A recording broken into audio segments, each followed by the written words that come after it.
أما بعد فأعوذ بالله من الشيطان الرجيم بسم الله الرحمن الرحيم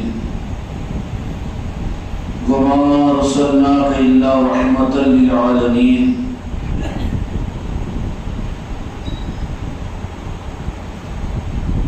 وقال الله تبارك وتعالى يا أيها النبي إنا أرسلناك شاهدا ومبشرا ونذيرا وداعيا إلى الله بإذنه سراجا منيرا وقال الله تبارك وتعالى إنا أعطيناك الكوثر وقال تعالى في عظمته النبي الكريم في الكلام المجيد والفرقان الحميد في شان حبيبه إن الله وملائكته يصلون على النبي يا أيها الذين آمنوا صلوا عليه وسلموا تسليما اللهم صل على محمد وعلى آل محمد وبارك وسلم صلاة وسلام عليك يا رسول الله صلاة وسلام عليك يا حبيب الله عزیزان برادران اور قابل قدر آج اس خانقاہ کے درمیان حضرات کی نویں مجلس ہے. یہ مجلس میلاد ہے. آپ واقف ہوں گے اور کانفرنسوں سے اور اجتماعات سے اور آپ واقف ہوں گے دینی مذاکروں سے اور آپ واقف ہوں گے کوئی اور عنوانوں سے. لیکن محفل میلاد کیا ہوتی ہے؟ آنے والوں پہلے یہ تو جانو کہ محفل میلاد کہتے کسے ہیں. محفل میلاد اللہ تبارک و تعالیٰ کا وہ انعام ہے جو اپنے محبوب کے صدقے میں وہ انعام جو اپنے محبوب کی امت کو اللہ نے عطا کیا. اس سے پہلے یہ انعام اللہ تبارک و تعالیٰ اور امتوں کو اور انسانیت کو عطا نہیں کیا بلکہ ہر زمانے کے اندر میں محفل میلاد کی نعمت صرف انبیاء اور رسولوں کو عطا کی جاتی تھی. انہی کو حق تھا کہ میرے آقا کا تذکرہ کریں, انہی کو حق تھا کہ محفل میلاد کو قائم کریں, اور صرف انبیاء اور رسولوں کو یہ سعادت مندی اللہ تعالیٰ کی طرف سے بلکہ اللہ کی اجازت تھی. یہ تو چونکہ جہاں کے مالک میرے آقا اپنی امت کے بارے میں اللہ کی بارگاہ میں بڑے حدیث ہیں, آپ کے صدقے میں یہ محفل میلاد صرف اس امت کو نصیب ہوئی ہے. نبیوں کی اطاعت میں پچھلی امتیں بھی اطاعت والی تھی, نافرمان بھی تھی, اور نبیوں کی کہیں بھی باتوں پر عمل کرنے میں ان صادقہ بھی شریک تھی کہ وہ دین پر عمل کرنے والے تھے. اللہ تبارک و تعالیٰ کی اطاعت اور نبی کے پیغام کو ماننے میں پچھلی امتیں بھی اس کمال پر پہنچی ہوئی تھی کہ عمریں ان کی ہزاروں برس ہوتی تو عبادتوں کا رجحان اور عبادتوں کی شرف اور عبادتوں کی مشغولیت کا عالم ان کا یہ تھا کہ 70 برس وہ عبادتوں سے ایک لمحہ بھی غافل نہیں ہوتے تھے. بعضی بنی اسرائیل کے بعضی لوگوں نے, بعض جماعتوں نے گھوڑوں کی پیٹھوں پر 40 سال عبادتیں کی ہیں, لیکن اللہ تبارک و تعالیٰ نے ان سارے دینی کمالات اور اللہ تبارک و تعالیٰ کے ان سارے دینی احکامات پر چلنے کے باوجود یہ نعمت ان نبیوں کی امتوں کو اللہ نے عطا نہیں کیا, بلکہ وہاں پر امتیوں کے لیے گنجائش نہیں تھی, ناجائز تھا. بڑی ذمہ داری کی بات عرض کر دیا ہوں کہ ان نبیوں رسولوں کی امتوں کے لیے جائز ہی اللہ تبارک و تعالیٰ نے نہیں کیا تھا کہ تم اور تمہاری زبانیں اس کہاں قابل ہے کہ تم میرے محبوب کی میلاد اور میرے محبوب کا تذکرہ کریں, بلکہ وہ حق تو صرف اس زمانے کے رسولوں اور نبیوں کو ملا کرتا تھا کہ تم میرے نبی اور رسول ہے, تم عرشی لوگ ہو, میرے برگزیدہ اور میرے خاص بندے ہو, تو کہیں بے ادبی نہ ہو جائے میرے محبوب کی میں بالکل برداشت نہیں کرتا. عبادتوں کے بارے میں رب العالمین نے قرآن مجید کے اندر بھی فرما دیا, اپنے احکامات اور اپنے دین کے بارے میں بھی کہ یغفر لکم ذنوبکم, یا واغفر لکم ذنوبکم، کہیں پر فرمایا میں غفار ہوں، میں رحیم ہوں، میں رحمان ہوں، میں کریم ہوں۔ امت کو ایک مقصد کے حقیقت کے سمجھانے کے لیے خدا پاک نے اپنے رحم اور اپنے مغفرت اور اپنے معاف کرنے کے ان ساری باتوں کو قرآن مجید میں بار بار آیتوں کے اندر میں بیان فرمایا کہ مجھ سے میرے غضب اور قہر کے بارے میں جتنا تم ڈرتے ہو، میری جہنم سے جتنا تم ڈرتے ہو، اور میری ناراضگی سے تم جتنا ڈرتے ہو، میری چھوٹی ناراضگی کو تم جانتے ہو، لیکن جانو اور پہچانو کہ میری ناراضگی کی بڑی نافرمانی میں کس بات کو تسلیم کرتا ہوں۔ اس کے لیے ہمارے لیے میرے آقا کے ارشاد کیے ہوئے احادیث، جس میں احادیث میں رخ یہ ہے تو کہ میرے آقا اپنی عظمت کی جہاں بات آئے گی اور اپنے محبت کی جہاں پر بات آئے گی، اور جہاں پر میرے آقا کا معاملہ آئے گا وہاں پر میرے آقا کوشش، اور احادیث سے پتہ یہی چلتا ہے کہ وہاں پر اللہ تبارک و تعالیٰ کی عظمتوں کو سامنے کیا اور میرے آقا اپنی ذات کو چھپانے کی کوشش کی، تو رب العالمین نے وہاں پر جہاں ضروری سمجھا امت کو حق اور ایمان دینے کے لیے، وہاں پر اللہ تبارک و تعالیٰ نے فوراً قرآن پاک کی آیتوں کو نازل فرمایا کہ اے میرے محبوب اب اپنی عظمت اور اپنی حقیقت کو آپ کھل کر بیان کیجئے۔ اور یہ میرے آقا کی پسند نہیں تھی کہ رب العالمین کے سامنے یا ام صادقہ کے نبیوں کے سامنے اپنی عظمت اور اپنی فضیلتوں کو خود بیان کرے، تو اللہ تبارک و تعالیٰ کو میرے بچوں شاید کہ تم سمجھ جاؤ گے، تمہاری عقل نہیں عقیدہ کم از کم صحیح ہو جائے گا، دل کو کھول کر بات کو سنو، دماغوں کے اندر ان چیزوں کو بٹھاؤ اور عقیدوں کو صحیح کرو۔ تو یہاں کے مالک میرے آقا تو اپنی ذات کو چھپاتے ہیں، لیکن رب العالمین جہاں پر امت کے لیے ضروری سمجھتا وہاں پر قرآن مجید کے اندر اپنے محبوب کو یہ حکم فرما دے گا کہ اے میرے محبوب یہاں پر اپنے کو چھپاؤ نہیں، ہماری منشا یہ ہے کہ تم اس کو ظاہر کرو۔ تب کہیں جا کر آیتوں کو سنایا کرتے میرے مصطفیٰ، میرے آقا آیتوں کو سنانا کرتے ہیں کہ یہ کہ اللہ کا حکم ہے کہ اللہ تبارک و تعالیٰ کہتا ہے کہ سن لو۔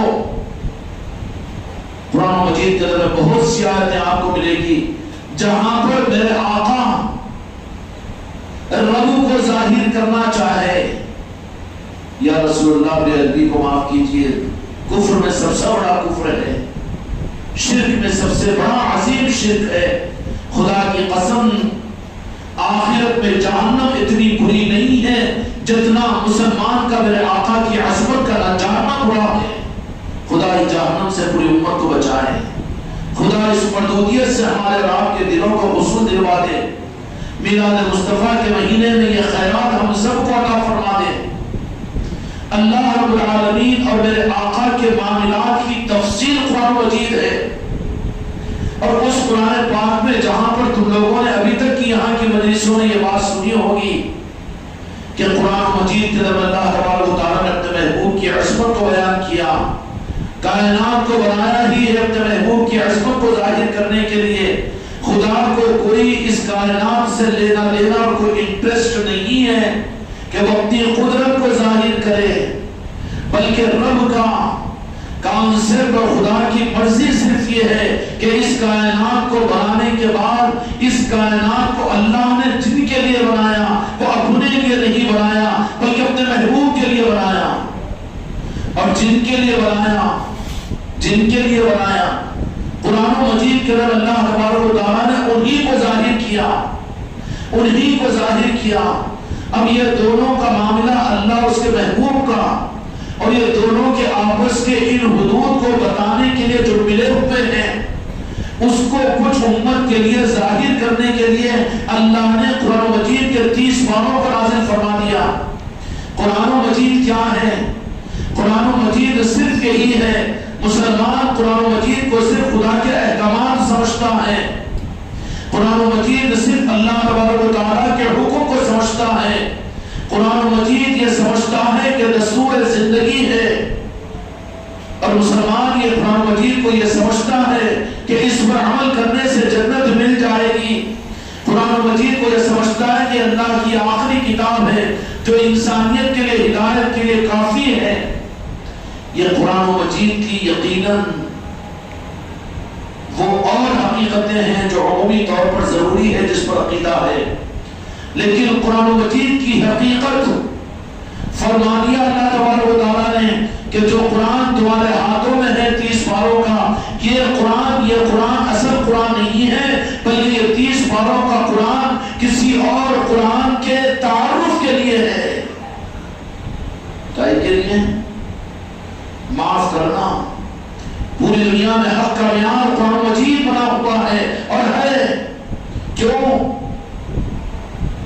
جو قرآن مجید سے ہٹے گا وہ گمراہیت کے اندر بھی گرفتار ہو جائے گا، لیکن اس سے بڑا گمراہ کون ہوگا؟ جو قرآن پاک کو تو لے لے لیکن جو قرآن پاک کو اللہ نے دیا اصل قرآن تک پہنچنے کے لیے اصل قرآن کو بھول جائے۔ اس کی مثال تو میرے بچوں بے ادبی نہیں ہوگی، بدعقیدگی نہیں ہوگی۔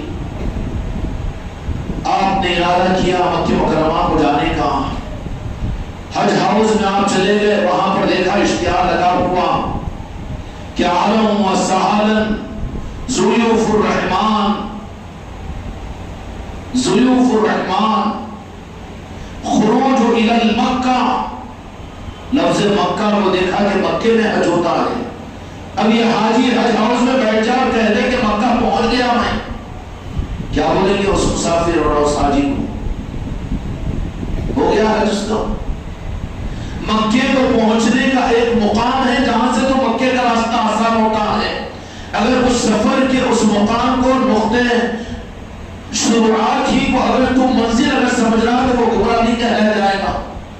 عمر بھر اس اشتہار کے نیچے اگر یہ بیٹھ جائے کہ جہاں پر یہ لکھا ہوا تھا کہ مکہ، اور لفظ مکہ کا اتنا معتقد ہونا کہ مجھے تو مکے سے مطلب ہے، یہ سفر، یہ جانا، یہ جہاز، یہ پھر آداب، یہ طریقے نہیں، اب یہ نہیں ضروری، اب مجھے تو مکہ مل گیا، میرا تو حج ہو جائے گا۔ کیا کہیں گے اس کو؟ مل گئی منزل اس کو، مکہ ملا مگر منزل نہیں ملی۔ اے مسلمان عادل آباد، اس مہینے میں خیرات مانگو رب کی بارگاہ میں، ہم کو تو قرآن ملا ہے قرآن کی صورت میں، لیکن یہ راستہ بتاتا ہے اصل قرآن کی طرف میں۔ سفر کو اختیار کرنا پڑے گا، منزل کے لیے اپنے آپ کو لگانا پڑے گا، راستے پر ڈالنا پڑے گا۔ جیسے حج ہاؤس پر بیٹھا ہوا مکے کو دیکھ کر کہے کہ مکہ تو آ گیا، کافی ہے ہم کو، ہمارا حج تو یہیں پر ہو جائے گا۔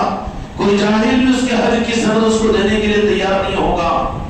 اولاد صاحب میں ہوگی تو کہے گا کہ مکے کو کیا حج کو بھیجیں گے، پہلے پاگل خانے میں لے جانا پڑے گا، بابا جان کو، دادا جان کو۔ بیوی ہوگی تو شوہر کو کہے گا کہ پہلے پاگل خانہ لے کے جاؤ، یہ حج کے قابل نہیں ہے، اس لیے تو مکہ یہ دیکھ کر یا مکہ سن کر یا مکہ پڑھ کر اسی کو منزل سمجھ لیا۔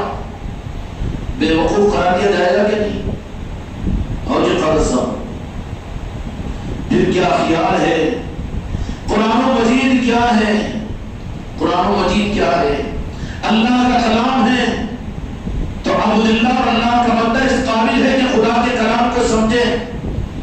اگر یہ بندہ اس قابل ہوتا اللہ تبارک و تعالیٰ کے کلام کو سمجھ سکا تو اللہ تبارک و تعالیٰ پھر راز بندوں پر نازل کرتا، جبرائیل امین کے ذریعے سے میرے آقا و جہاں کے مالک محمد رسول اللہ صلی اللہ علیہ وسلم پر نازل کرنے کی کیا ضرورت تھی؟ سمجھ میں آ رہی بات؟ تو اس کا مطلب یہ ہوا کہ بندہ اللہ کے کلام کو سمجھنے کے قابل نہیں ہے، اس کی عقل اللہ کے کلام کو سمجھنے کے قابل نہیں ہو سکتی، اور بندہ اس قابل نہیں ہو سکتا کہ اللہ کے کلام کو یعنی اللہ کی بات کو سمجھ سکے، اللہ کے مرضی کو پہچان سکے۔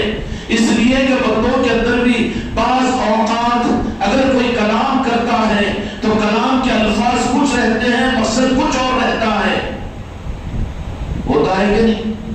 بندوں کے کلام میں بھی جو معنی الفاظ لیے جاتے ہیں، لیے جاتے ہیں یا نہیں جاتے؟ ایک بات ہوتی ہے لیکن مطالب دو ہوتے ہیں اس کے، ہوتے نہیں۔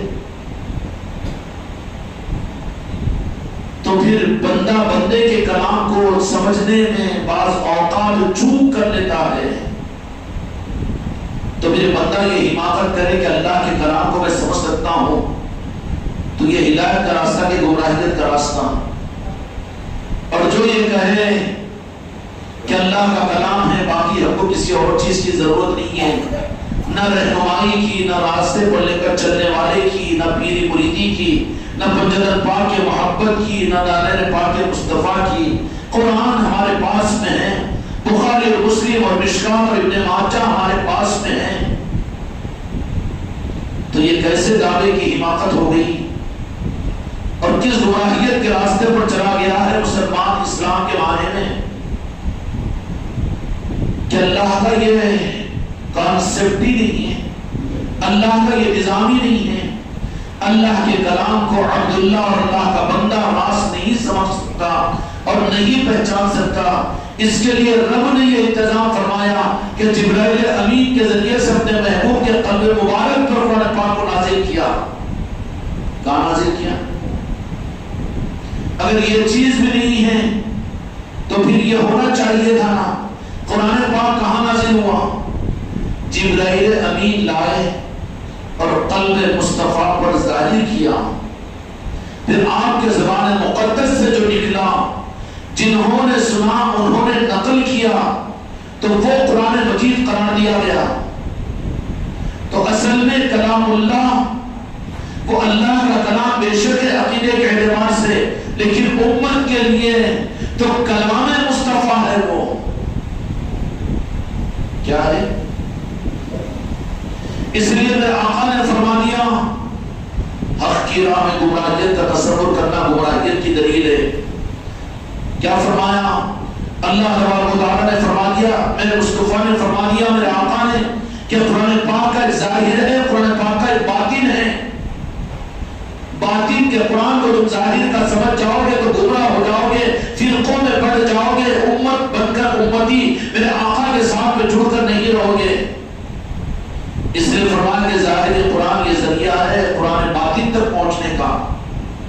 اللہ تبارک و تعالیٰ جیسے کہ ہم سمجھتے ہیں ہمارے مزاج اور ہمارے ماحول کے بگاڑ کی وجہ سے قرآن ہمارے پاس میں ہے، تفسیر ہمارے پاس میں ہے، علم ہمارے پاس میں ہے۔ اب یہ جو باتیں کہی جاتی ہے میلاد مصطفیٰ کی، یاد مصطفیٰ کی اور نور کی اور نورانیت کی، الٹا چھوڑ کوتوال ڈالے، اس کے مصداق میں آج کو سب سے بڑا ظلم یہ ہے اندھیرے کو اجالا، اجالے کو اندھیرا کہا جا رہا ہے اور امت شکار بن رہی ہے۔ اگر یہی وجہ ہوتی، قرآن و مجید کو اللہ تبارک و تعالیٰ اپنے محبوب کے قلب مبارک پر کہاں نازل کیا؟ پہاڑ پر نہیں، کتاب کی صورت میں نہیں، سونے اور پتل کی تختیوں پر نہیں، ہاں اپنے کلام کو علم سابقہ کے اندر میں اور نبیوں کے اوپر اس طرح سے نازل فرمایا۔ تورات و انجیل اور زبور کو اللہ تبارک و تعالیٰ اور ابراہیم علیہ السلام کے صحیفوں کو کبھی تانبے کی تختیوں پر، کبھی پیتل کی تختیوں پر، کبھی چاندی کی تختیوں پر، کبھی اوراق پر، کبھی کسی صورت میں نازل کیا ہے۔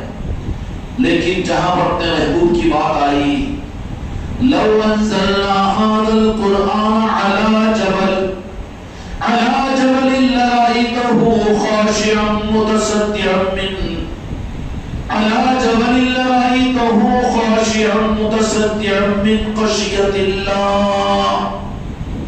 یا اللہ امت کو یہ رخ عطا فرما، قرآن کے ساتھ میں کھلواڑ ہو رہا ہے، قرآن کے نام پر قرآن کے ساتھ قرآن کی تحریف ہو رہی ہے۔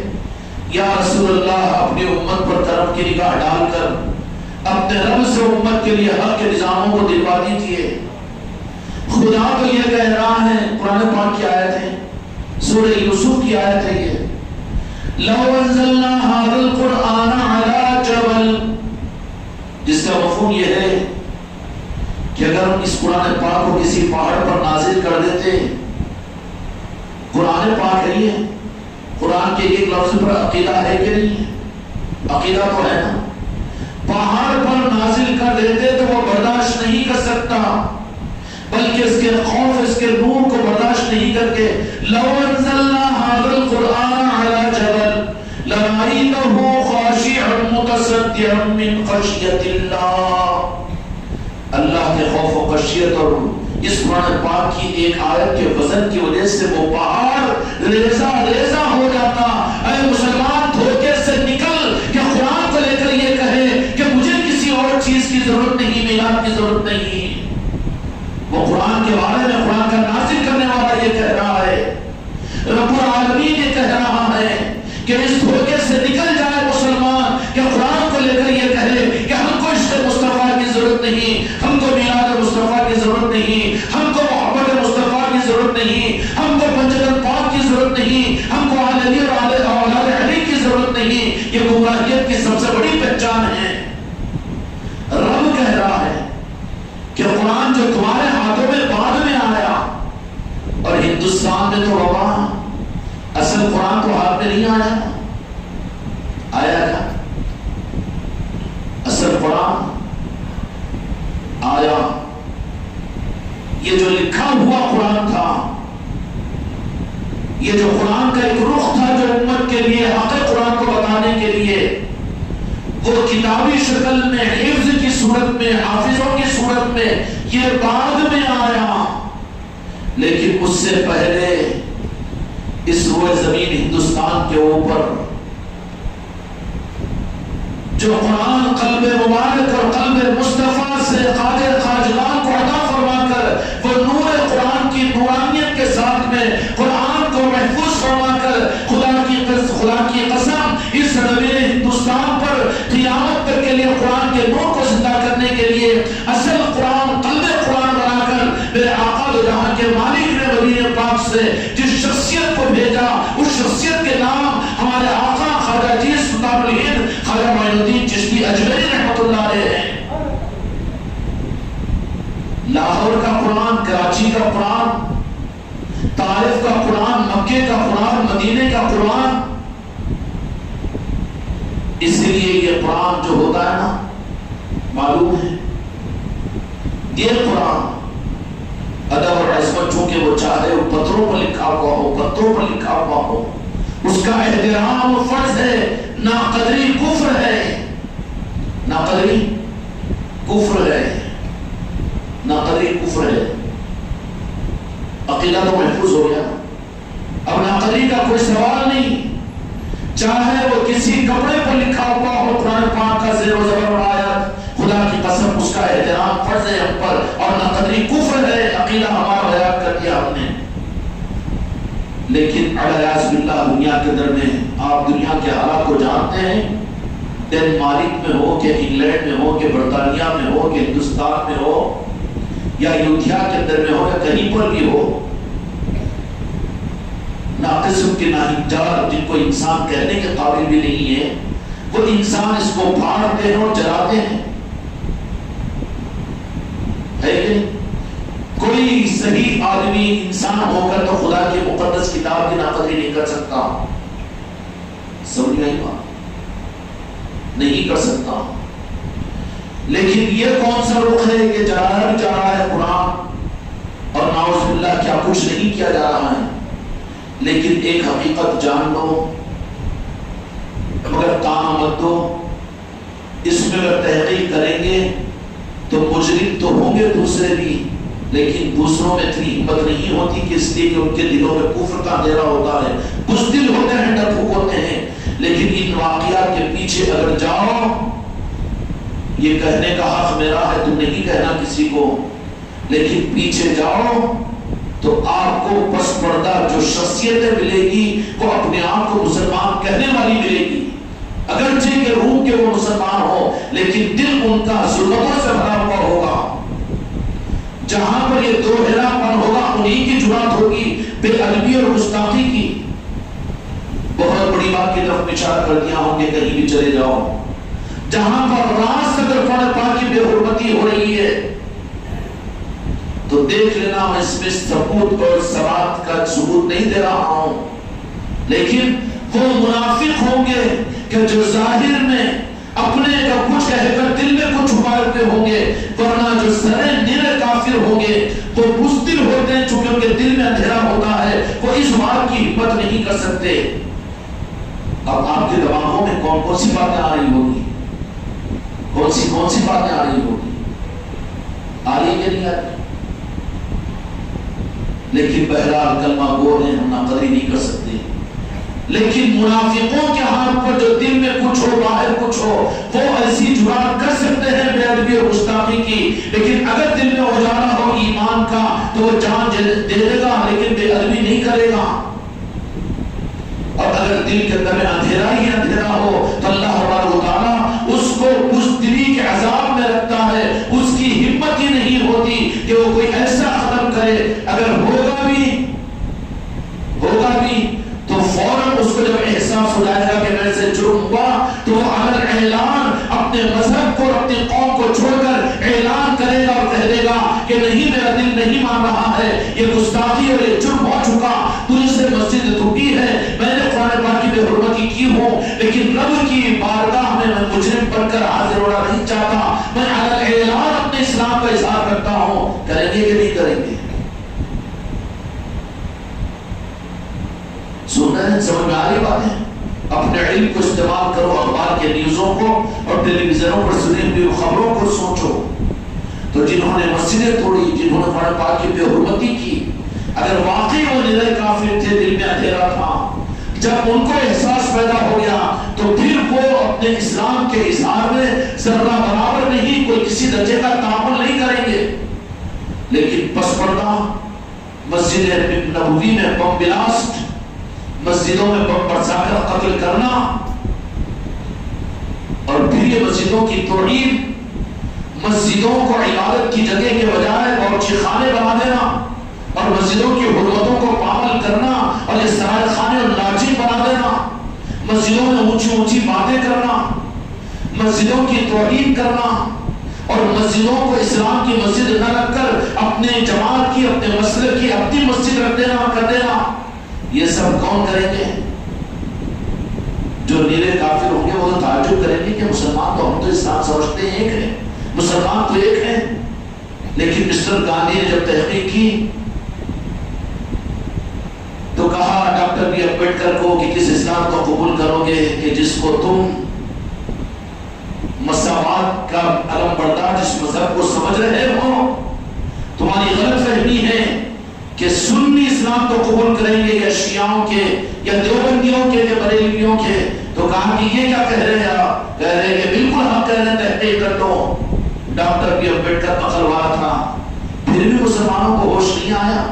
ابھی بٹے ہوئے مسلکوں میں، جماعتوں میں اپنی پہچان میرے آقا کے غلام کے ہونے کی حیثیت سے دینے کو تیار نہیں۔ ہمارا وجود خدا کی قسم صرف ہم اپنے آپ کو یہ کہے اور اسی پر مرے کہ ہم غلام مصطفیٰ ہیں، یہ ہے ایمان کی سند۔ تو جو ظاہری اسلام کی بے حرمتی کر رہے ہیں اور جو مسجدوں کو توڑ رہے ہیں اور جو اسلام کے علی اعلان شعار اسلام کی توہین کر رہے ہیں، سخت جملے برداشت کریں گے اور سخت جملے برداشت کریں گے۔ اللہ تبارک و تعالیٰ نے مسجد نبوی اور کعبۃ اللہ کو حرمت کے مقام بیان فرمایا ہے قرآن مجید میں، حرم فرمایا، اور حرم میں کوئی عمل ادب کے خلاف حرام ہے۔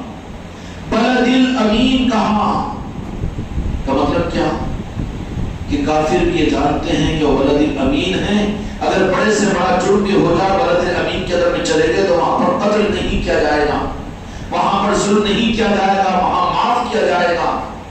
کوئی اگر کافر بھی نہیں داخلہ ہو سکتا لیکن چلے جائے قتل کر کے دنیا کا بڑا قاتل، تو پھر اس پردے کے پاس اور بلد الامین کے درمیان اس کو قتل کی سزا نہیں دی جائے گی، باہر لا کر دی جائے گی۔ بلد الامین ہے نا، یہ بلد الامین کی تقدس کے پامال کرنے والے نہ یہودی نہ نصران نہ کافر نہ مشرک، لیکن اسی بلد الامین کے تقدس کو سب سے پہلے صرف 64 اور 63 سال میرے آقا کے پردہ فرما کر ہوئے تھے، تو جنہوں نے کعبۃ اللہ کے پردوں کو جلایا، دل تھام کر سنو، جنہوں نے مدینہ منورہ کی عظمت کا کھلواڑ کیا، وہ کافر و مشرک اور یہود و نصارہ نہیں تھے، بلکہ وہ یزیدی تھے کہ جنہوں نے اپنے اغراض اور مفادات کے لیے کعبۃ اللہ کا پردہ جلایا، اور جنہوں نے مسجد نبوی کے اندر میں 3 دن کے لیے اپنی فوجوں کو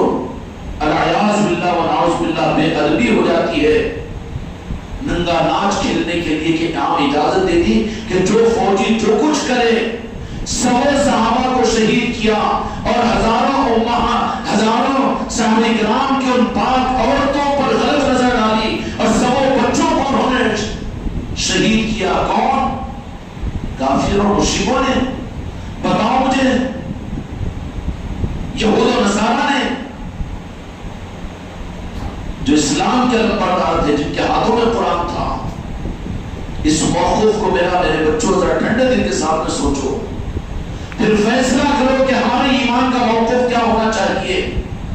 مخالفت مسعود نہیں ہے، لیکن اعتدال کے ساتھ میں ایک عقیدے کے روح کو سمجھا رہا ہوں کہ انہوں نے کیا یہ سب کچھ۔ اور تاریخ اسلام میں اگر آپ دیکھتے چلے جاؤ کہ اگر تاریخ کی باتیں تھی ہوگی، آپ مجھے کہہ دیں گے کہ تاریخ کے واقعہ سنا کر ہم کو کیوں جھولوں میں جھلا رہے ہیں، ہم تو ایسے نہیں۔ پھر موجودہ تمہارے زمانوں کے اندر بھی موجودہ اب تو حالات شاہد ہے، تم لوگ جانتے ہیں، اور جاننے کے لیے آپ کو مکہ اور مدینہ جانا نہیں پڑے گا۔ تمہارے گھر کا ٹیلی ویژن، تمہارے ہاتھوں میں کا سیل، ان چیزوں کی تصدیق تمہارے عقل کو ٹوچ کر کروا دے گا۔ کروائے گا کہ نہیں کروائے گا؟ اس مکے اور مدینے کے تقدس کو ختم کرنے کے کام آج یہود و نصارہ وہاں جا کر نہیں کر سک رہے ہیں، بلکہ وہاں پر جو قابض وہابی اور یہ نجدی اور آل سعود کے حکمران ہیں، ان کے ہاتھوں پر شراب خانے کھلائے جا رہے ہیں۔ نہیں ہو رہا ہے آج؟ ننگی رنڈیوں کا ناچ نچوایا جا رہا ہے، وہاں پر فلم انڈسٹریز قائم کی جا رہی ہے۔ ہو رہا ہے کہ نہیں ہو رہا ہے؟ اور وہاں پر میرے آقا کی ادب اور گستاخیاں کی جا رہی ہے۔ ایسا لٹریچر تیار کیا جا رہا ہے کہ آواز سے صلاۃ السلام مت پڑھو اور آواز سے درود پاک مت پڑھو، اور وہاں کے ممبروں سے اس کو شرک کہا جا رہا ہے۔ اس سے زیادہ اچھا یہ کرنے والے کون ہیں؟ کرنے والے کون ہیں؟ کرانے والے بے شک ہم ان کو مانتے ہیں جو 7 سمندر پار ہے، وہ یہود و نصارہ جو اسلام کے اصلی دشمن ہیں، لیکن جن کے ہاتھوں پر کروا رہے ہیں۔ چھوڑ دو، میں تاریخ کو کیا بتاؤں تمہیں، اگر تاریخ بتاتا بیٹھ جاؤ تو صبح 3 بج جاؤ گے۔ اسلام کی تاریخ اتنی خونی تاریخ ہے۔ جتنے ائمہ طریقت آل محمد ہے، ان سارے ائمہ طریقت کو شہید کرنے والے کون؟ شرم سے سر جھک جائے گا نا ہمارا۔ کون؟ خلفاء راشدین کو شہید کرنے والے کون؟ اولیاء کرام کو پھانسی پر چڑھانے والے کون؟ اولیاء کرام کی کھالوں کو لوہے کی کنگیوں سے کھینچنے والے کون؟ غوث الاعظم کے اوپر کفر کے فتوے لگانے والے کون؟ امام بخاری کو یہ کفر کہنے والے، رافضی کہنے والے کون؟ یہ مدرسوں میں بیٹھنے والے، مسجدوں کے ممبروں پر ناچنے اور کودنے والے۔ میرے بھائیوں، اپنے ایمان کی سلامتی رب سے مانگو، اپنے ایمان پر خاتمے کی بارگاہ مصطفیٰ میں التجا کر لو، اور جہاں پر یہ خیرات ملتی ہوئی نظر آئے صرف ہاتھ مت اٹھاؤ، اپنی پیشانی کو ٹیکو اولیاء کرام کی چوکھٹوں پر کہ ہم کو ہمارے ایمان کی سلامتی عطا کرے۔ تاریخ کا مختصر جائزہ ہوا کہ نہیں؟ سمجھ میں آئی میری بات؟ پھر یہی خدمت گزار، یہی خدمت گزار، انہی کا اعتبار دیا گیا خدمت گزاری کا۔ پھر دنیا کا ظلم بھی ماتم کرے گا کہ پھر ظلم کس کو کہتے ہیں، دنیا کا کفر بھی ٹھاٹے مارے گا اور ٹھٹا کرے گا کہ پھر اسلام میں ظلم کس کو کہتے ہیں۔ تاریخ ہے کہ نہیں؟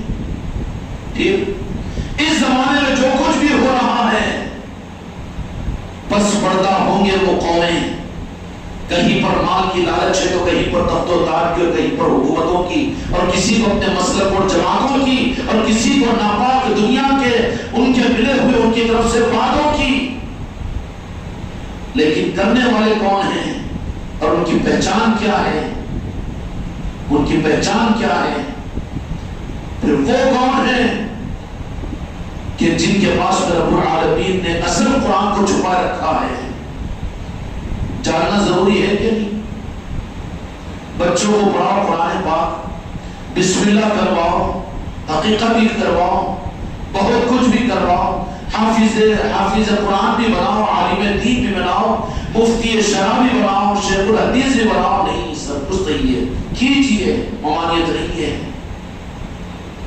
لیکن وہ ہو جائے کہ جس سے رب سے اپنی اولاد کے لیے، اپنی نسلوں کے لیے اصل قرآن کو اسے مل جائے۔ اس کے لیے اذان دینے کے بعد اپنی اولاد کو اپنے ہاتھ میں رکھ کر اس بات کی دعا کرو کہ یا اللہ اس کو یزیدیت اور وہابیت سے بچا دے، اور تو تیری محبت والے آل علی اور اولاد علی والا انہیں بنا دے۔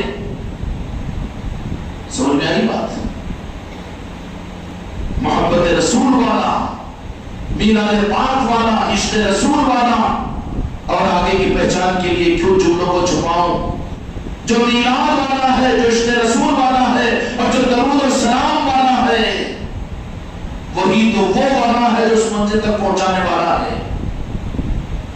اور اللہ کی منشا بھی وہی ہے، میرے مصطفیٰ کی منشا بھی وہی ہے، میرے مصطفیٰ کی منشا بھی وہی ہے۔ میلاد مصطفیٰ کے لیے کیوں آج مسجدیں سنی ہیں، اور کیوں آج خانقاہوں بے رونق ہوئی ہے، اور آج کیوں مسلمانوں کے گھر محفل میلاد سے جگمگا نہیں رہے ہیں، کوئی پہچان قائم نہیں ہے، بلکہ سننے کو آنا مشکل ہو رہا ہے۔ ہونا تو یہ چاہیے تھا کہ ہر گھر کے اندر میں پہلی میلاد سے جشن ہونا چاہیے، تاکہ اپنی پہچان ہم دے دیتے۔ کیا یہ قرآن و حدیث سے کہیں پورے قرآن و حدیث میں کوئی علامہ، کوئی مولانا اور کوئی مفتی صاحب اس مجرم کا میں اپنے جرم کو قبول کر کے اپنے کافر ہونے کا اعلان کروں گا، یہ جو ثابت کر دے کہ مجھے مصطفیٰ نے فرمایا کہ میری میلاد میری امت نہ منائے، کوئی دے ثبوت؟ میں خود اپنے آپ کو کافر ہونے کا اعلان کروں گا۔ اس کے خلاف میں میرے آقا نے وہ ساری ترغیبات امت کو عطا فرما دی۔ ایک مرتبہ چند صحابہ مسجد نبوی میں بیٹھے ہوئے تھے، اور 2-3 حلقے بیٹھے ہوئے تھے۔ ارے بابا یہ سننے کے بعد اپنی اولاد کو بھی سمجھاؤ گے نہیں سمجھاؤ گے؟ بتاؤ، جن کو بتانا ہے، یہ امانت ہے امت کے پاس میں، انسانیت کو بتاؤ، اس لیے کہ میرے آقا کو اللہ تبارک و تعالیٰ نے فما ارسلناک الا رحمۃ للعالمین بنایا۔ کیا بنایا؟ رحمت للعالمین، مبشرا و نذیرا، ساری انسانیت کے میرے آقا کو بھیجا۔ اے خانقاہ محمدی والوں، تم اپنی محفل میلاد خانقاہوں میں کر رہے ہو، اور اپنے گھروں میں محفل میلاد کرو گے، اپنے محلوں میں کرو گے، اسی پر اکتفا مت کرو۔ تم نے صرف 70% اگر 100% خانقاہ کے تقاضوں پر تم محفل میلاد میں بھی آتے رہو، اور عصر کے بعد درود پاک بھی اپنے گھر پر پڑھا ہو، اور روز کی محفلوں میں بھی آئے ہو، اور 11 کے عید میلاد کے بنانے کے لیے خانقاہ بھی آتے ہو، اور پھر اس کے بعد مہینہ بھر اپنے گھروں کے اندر محفل میلاد میں خود بھی اپنے بچوں کے ساتھ میں شریک ہوئے ہوں۔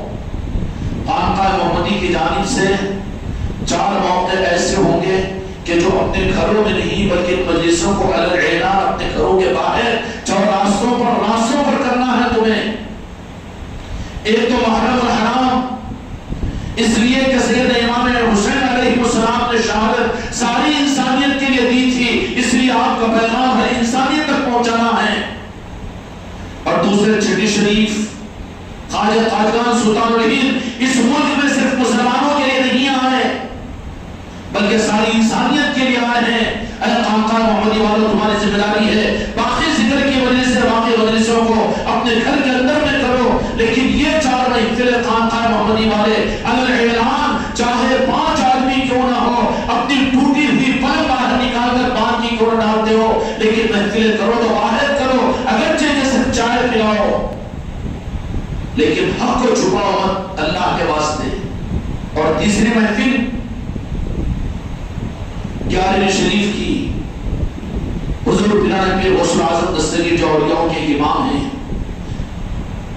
اس محفل کا عمل اعلان اپنے گھر کے باہر کرنا، یہ اس بات کا اعلان ہے کہ خلق اور خالق کو بتا ہی رہے ہیں ہم ولایت کے نظام سے، ہم پیری مریدی سے وابستہ ہے، اور ہم آل علی اور آل علی کے ماننے والے ہیں۔ خلق کو بنانے کے لیے کھلے آسمان کے نیچے محفلیں کرو۔ اور چوتھی مجلس محرم چھٹی شریف 11ویں شریف اور 14ویں مجلس یہ میلاد پاک کی ہے. کب تک؟ اب خانقاہ محمدی کے نظام کے لیے اب غرف نہیں ہے کہ تم کو ہم زیادہ نبھائیں، یہاں پر تو نبھے گا وہ جن کو خالد جی نبھائیں گے. اب بات ہمارے ہاتھ سے نکل چکی ہے، اب وہ تمہارے اختیار کے اندر میں ہے. تمہارا نظام سے کٹنا، تمہارا نظام پہ چلنا، اس کی ذمہ داری ہمارے اوپر نہیں ہے. ہم تو جو حق بات ہے وہ کھل کر تمہارے سامنے کہہ رہے ہیں. اس لیے کہ خانقاہ محمدی کا نظام اگر جو یہ سمجھ رہے ہیں کہ یہ پیری مریدی کا نظام ہے، تو میرے بچوں میں تم کو خوشخبری سناتا ہوں کہ خانقاہ محمدی کے مریدین پیری مریدی کے اعلیٰ درجے پر پہنچ چکے ہیں. جو پیری مریدی کے نظام میں پیر پرستی ہوتی ہے، میرے بچے اس اعلیٰ درجے پر بزرگوں کے نظام میں پہنچ چکے ہیں. یہ خوشخبری جہاں پر ہے وہیں پر اپنے کو ٹٹولنے کی بھی ضرورت ہے. کیا ہے؟ اپنے کو ٹٹولنے کی بھی ضرورت ہے. اور ہم سروں کی گنتی کو نہیں جانتے، نہ 5 کو جانتے ہیں، نہ 500 کو، نہ 5000 کو، نہ 5 لاکھ کو، بلکہ ہم تو صرف اور صرف ایک اور ایسا ہو کہ جس کو ہم پیش کر سکیں. ہم کو مریدوں سے، ہم کو سروں کی گنتی سے کوئی مطلب نہیں ہے. اور یہاں پر اور طریقت کی راہ کے اندر میں حق و رسول یہ ہے کہ یہاں پر جو دوسرے کی رعایت کرنے والا ہوگا اس کی رعایت اس راہ میں نہیں کی جائے گی. اگرچہ کہ وہ خود کی جان کی رعایت کرنے والا ہو، وہ بزدل قرار دے کر اس نظام سے اس کو دور کر دیا جائے گا. حق کے نظام کا سپاہی اس کو نہیں بنائے گا. جو یہ سوچے کہ میری بیوی، میرے بچے، میرا سسرال، میرا خاندان، میرے پڑوسی اور مجھ سے مصافحہ کرنے والے اور میرے رشتہ دار، میری آل اولاد. قرآن مجید اللہ تبارک و تعالیٰ نے انسٹرکشن دیا ہے. انسٹرکشن نوح علیہ السلام نے کہا کہ اس طوفان میں اللہ آپ نے وعدہ کیا کہ میری آل کو اب میں دھوکہ دوں ایسا پیر بن کر کہ کچھ بھی نہیں، کل کھلاتے رہو، پیر کو بے وقوف بناتے رہو، تمہارے گھروں پر اعلان محفل نہ ہو اور تم چھپ چھپ کر یہ سمجھو کہ پیر کی نظر سے بچ کر کچھ کرے نہیں، صرف مجلسوں میں آ جائے گا، ادا ہو جائے گا اور ہمارا پیر اپنی چادر میں لپیٹ کر قیامت میں لے کر چلے جائے گا. بالکل نہیں. میں تو دنیا ہی میں نہیں پہچانتا تمہیں. مجھے کیا واسطہ ہے؟ نہ تمہاری میت کا ٹھیکیدار میں بنا ہوں، نہ تمہارے قبر کے حساب و کتاب کا میں ٹھیکیدار ہوں، اور نہ تمہاری قیامت کے میدان محشر کا حساب کا ذمہ دار میں ہوں. میں تو راستہ بتانے والا ہوں جو میرا بن کر چلے گا.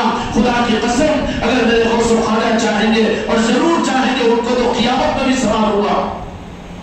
مجھے اپنی نسبتوں پر اتنا اعتماد تو ضرور ہے، لیکن یہاں میرے ساتھ میں ٹیم کھیلنے کی کوشش کرے اور جو جیسا جہاں جا رہا ویسا نہ کرے تو مجھ پر اس کی کوئی ذمہ داری نہیں. ایک ذرہ برابر بھی وزن اپنے پہ لینے کو تیار نہیں ہو، لیکن جو بن کر چلے صحیح بن کر چلے. ذمہ داری یہاں سے نہیں، قبر کی، قبر نہیں محشر کی.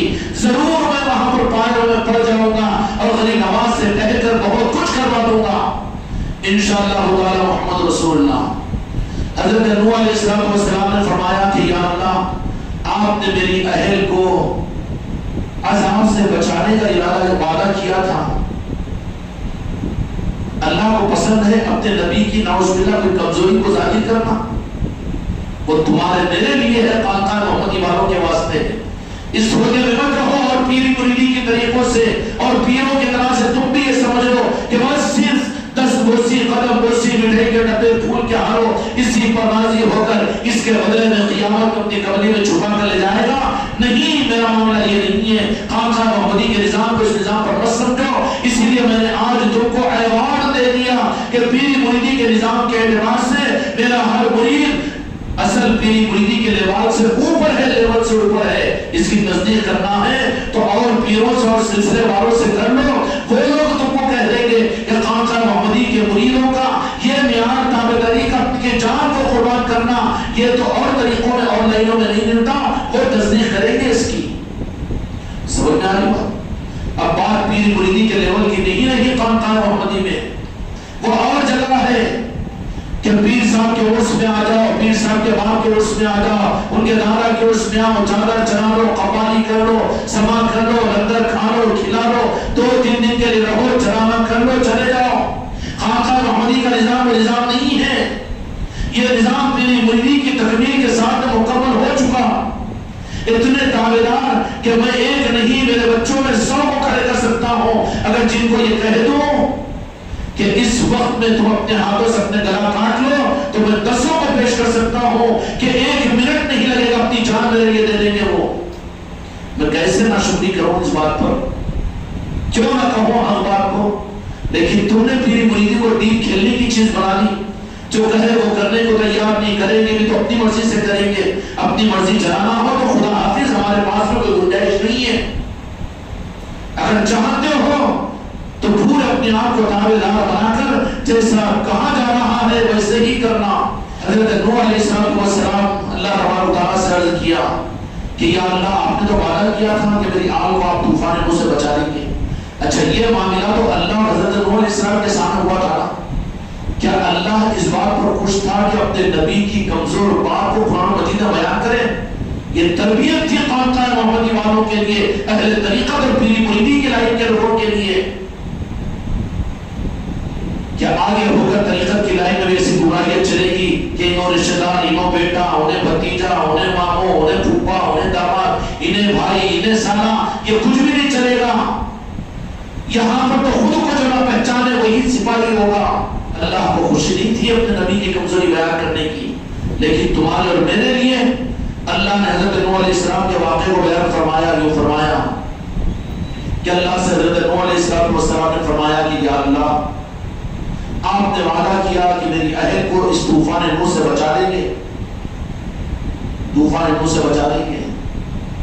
تم یہ سمجھ رہے ہو کہ یہاں کے محفلیں، یہاں کے نظام تم اپنی داماد کو بتا کر، بچا کر، اس کو نہ لا کر، اس کو نہ چھوڑ کر تم اس کے لیے ہمدردی کا ثبوت دے رہے ہو. تم اپنے بھتیجوں کے لیے، اپنے باپ کے لیے، اپنی اولاد کے لیے اور اپنے ناتی پوتی کے لیے، اپنے بیوی اور اپنے بچے اور اپنے بہن کے لیے، اپنے بھائی کے لیے تم ظلم کر رہے ہو. اس کو سمندر میں بے یار و مددگار جھونک رہے ہو تم. تو پھر کتنی تمہارے اندر میرے اندر میں تڑپ ہے. اللہ تبارک و تعالیٰ اس بات سے تو خوش نہیں کہ اپنے نبی کی ایک بات کی کمزوری کو اللہ بیان کرے. تم اپنی اولاد کے عیب کو چھپاتے ہو اور اپنے دوست کے عیب کو چھپاتے ہو. اللہ نبی کے عیب کو قرآن پاک میں ظاہر کیا. کیوں کیا؟ اس لیے کہ یہ مرض پیدا ہو سکتا تھا جو کاملین کے قریب اور اچھے نظاموں میں جڑنے کے باوجود بھی اپنی آل اولاد کے لیے یہ درمیان کے اندر اپنے روح کو بچا کر یہ منافقت پر پہنچیں گے، کفر پر پہنچیں گے، شرک پر پہنچیں گے. اس کے لیے خدا پاک نے بالجبر اپنے نبی کی ایک کمی کو بیان فرمایا قرآن مجید میں. کہا کہ اللہ تو نے تو آل کو بچانے کا وعدہ کیا تھا. کون؟ یہ میرا بیٹا طوفان کے اندر میں، طوفان میں غرق ہو رہا ہے، گھٹنوں تک پانی آ رہا. کوئی بات نہیں بابا، میں اور اوپر چڑھ جاؤں گا. تاڑی کے جھاڑ پر، کھجور کے جھاڑ پر آگے نہیں بچ سکتا بیٹا، سمجھ. بہت سے راستے ہوتے ہیں آپ کو سمجھانے کے. ہمارا کام تو کیا ہے؟ ہمارا کام اللہ تبارک نبیوں کو بھی یہ کہا بشیروں و نذیرا کہ تمہارا کام تو یہ ہے کہ بشارتیں سناؤ اور اللہ کے عذاب سے ڈراؤ. تمہارا کام تم چھوڑ دو ان لوگوں کی وجہ سے جو نقصان کو دوسرے کا نہیں کر رہے ہو، اپنی بدمزاجی کی وجہ سے اپنے پیروں پر کلہاڑی مار رہے ہو. اللہ تعالیٰ نے حضرت نوح علیہ السلام کی اس کمزوری کو قرآن مجید میں ظاہر کیا کہ کہا کہ اللہ تو نے تو وعدہ کیا تھا کہ میری آل کو آپ عذاب سے بچا لیں گے. تو اللہ تبارک و تعالیٰ نے کہا کہ کون سی آل کہہ رہے ہو؟ تو کہ میرا بیٹا، میری بھانجی، میرا نواسا، میری بہو، میری بیٹی، میری بٹی، میری بہن ہے نا. تو کہا کہ جو ہماری تابعداری میں نہ ہو، جو حق کے ساتھ میں نہ ہو، وہ تمہارا نہیں ہو سکتا. قرآن پاک کی آیت کا مفہوم عرض کرتا ہوں. جو ہمارا نہیں وہ تمہارا نہیں ہو سکتا ہے. نوح علیہ السلام جو ہماری تابعداری میں نہ ہو، جو ہماری بات کو نہ مانے، وہ تمہارا نہیں. نوح علیہ السلام کہہ رہے ہیں کہ وہ میرا ہے اور اللہ کہہ رہا ہے کہ جو حق کے ساتھ میں نہیں وہ تمہارا نہیں ہو سکتا. اے خاندان محمدی والو، تم گمراہیت میں مت رہو کہ ہم اپنے پیر سے تمہارے لیے سفارش کرا کر تمہاری بھی آخرت کو بنوا لیں گے اور تمہاری دنیا اور آخرت کے معاملات کو بنا لیں گے. ان کے ان کمزور وقتوں کے اوپر ان کو یہ کہو کہ دیکھ کس وقت میں کہہ رہا ہے کہ تمہیں تمہارے پیر سے دعا کرواؤ اور جاؤ خانقاہ کو، وہاں پر یہ چیز ہوگی. تو کہو خانقاہ کو تم اتنا اچھا سمجھتا ہے یا پیر کے نظام کو اچھا مانتا ہے تو چل میری بیگم، تو خوشی کے وقت میں تو تمہیں چلنا چاہیے، چل میری بہن، چل میرے بھائی، چل میرے بھانجے، ہونا چاہیے کہ نہیں ہونا چاہیے؟ قرآن مجید میں اللہ تبارک و تعالیٰ نے بتا دیا کہ جو حق کے ساتھ میں نہیں ہے، اے نبی تم اس کو اپنا ساتھ کا اپنی اولاد نہ سمجھو، لیکن میرے مصطفیٰ کا معاملہ رب کا الگ ہے۔ یہی وہ آپشن ہے جس پر فیصلہ کرو کہ قیامت تک آنے والی نسلوں کو یہ آپ وراثت میں یہ چیز دے کر جاؤ گے۔ نوح علیہ السلام کا سگا بیٹا، نوح علیہ السلام کی اولاد، ان کے بارے میں اللہ نے قرآن مجید میں فرمایا کہ وہ تمہارا بیٹا ضرور ہوگا نسب کے اعتبار سے، لیکن جو حق کے ساتھ میں نہیں ہے وہ تمہارا نہیں ہے۔ لیکن جہاں میرے محبوب میرے آقا تو جہاں کے مالک حضرت محمد مصطفیٰ صلی اللہ علیہ وسلم کی بات آتی ہے تو خدا کا اصول بدل جاتا ہے۔ جشن مناؤ آمد مصطفیٰ آمد رسول پر، میلاد مصطفیٰ پر اور میلاد کی خوشیوں پر نشاور ہو جاؤ، وہاں قانون خدا کا بدل جاتا ہے۔ ایک قانون اپنے نبی حضرت نوح علیہ السلام کے ساتھ میں کہ سگا بیٹا اگر حق کے ساتھ میں نہیں تو اللہ یہ کہہ رہا ہے کہ نوح تمہارے ساتھ میں نہیں تم شامل کرنا، تمہاری آج سے ہم نے خارج کر دیا۔ اور میرے آقا کی بارگاہ میں رب العالمین یہ فرماتا ہے کہ جو میرا ہے میرے مصطفیٰ وہ تمہارا، یہ تمہاری بے ادبی ہے میرے محبوب، میں تو تم پر مہربان ہوں اور میرے تو حبیب ہو میرے مصطفیٰ میرے محبوب۔ اے میرے کالی کملی والے اور اے کالی چادر والے، آپ سن لو کہ میرا قانون اور نبیوں کے لیے الگ تھا، تمہارے لیے الگ ہے۔ جو تمہارا ہے وہ میرا ہے، وہاں کہاں جو تمہارا ہے لیکن وہ میرا نہیں، تو پھر تمہارا بھی نہیں، تمہاری آل سے اور تمہاری اولاد سے خارج ہے، اہل سے خارج ہے۔ اور یہاں پر اللہ تبارک و تعالیٰ نے کہہ دیا رحمت للعالمین کا دامن ملا ہے نا، نہیں معلوم ہم کو، یہ سمجھ رہے ہو کہ خالی زور کے بیانات سن لیں گے، چلو محفل میں چلے جائیں گے اور نعتیں سن لیں گے، ثواب مل جائے گا، نجات مل جائے گی۔ نہیں میرے بھائی، ناقدری ہوگی، اس کی ناقدری ہوگی۔ اپنے نسلوں کو یہ وراثت دے، ایک ایک انسان کو یہ پیغام دے، تیری ذمہ داری ہے کہ تجھے بے چین ہو جائے تو، اور اندر کی بے قراریاں تجھے دن کے 24 گھنٹوں میں بے چین و بے قرار کرے۔ جنازوں میں تجھے یہ ذمہ داری یاد رہے، دعوتوں میں تجھے یہ ذمہ داری یاد رہے، بیوی کی تنہائی میں تجھے یہ ذمہ داری یاد رہے، اولاد کے ساتھ میں دسترخوان پر تجھے یہ ذمہ داری یاد رہے۔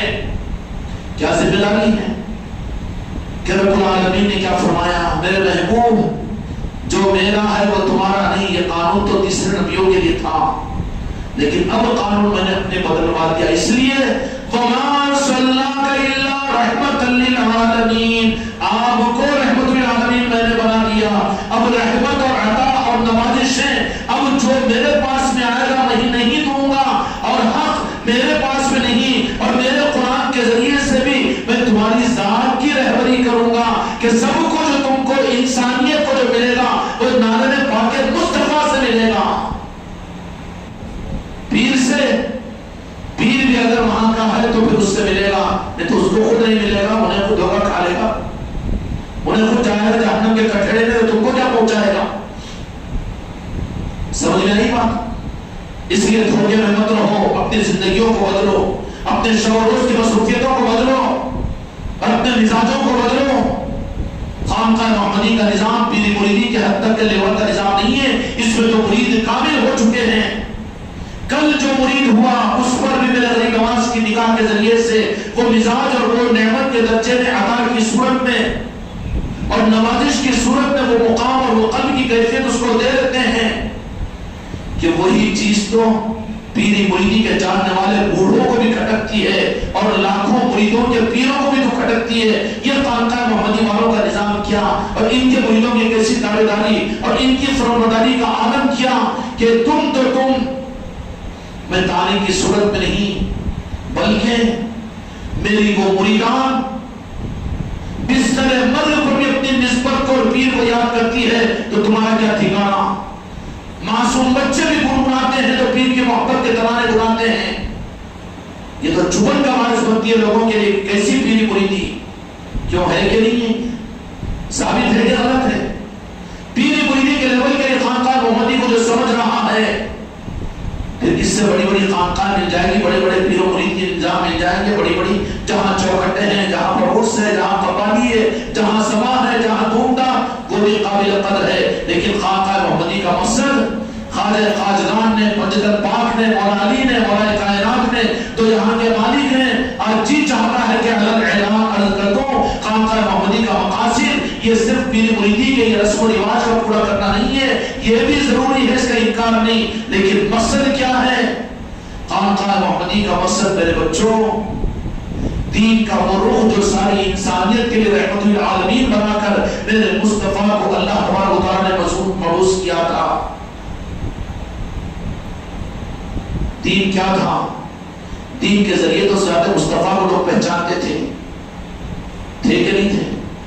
لیکن آج وہ دین کا رخ بدل چکا ہے اور گمراہیتوں کی طرف میں جا چکا ہے۔ یہ دین کو اپنے مزاجوں کی وجہ سے اور اپنے طریقوں کی وجہ سے دین کے حق کے اوپر پردوں کو ڈال دیا ہے مسلمان۔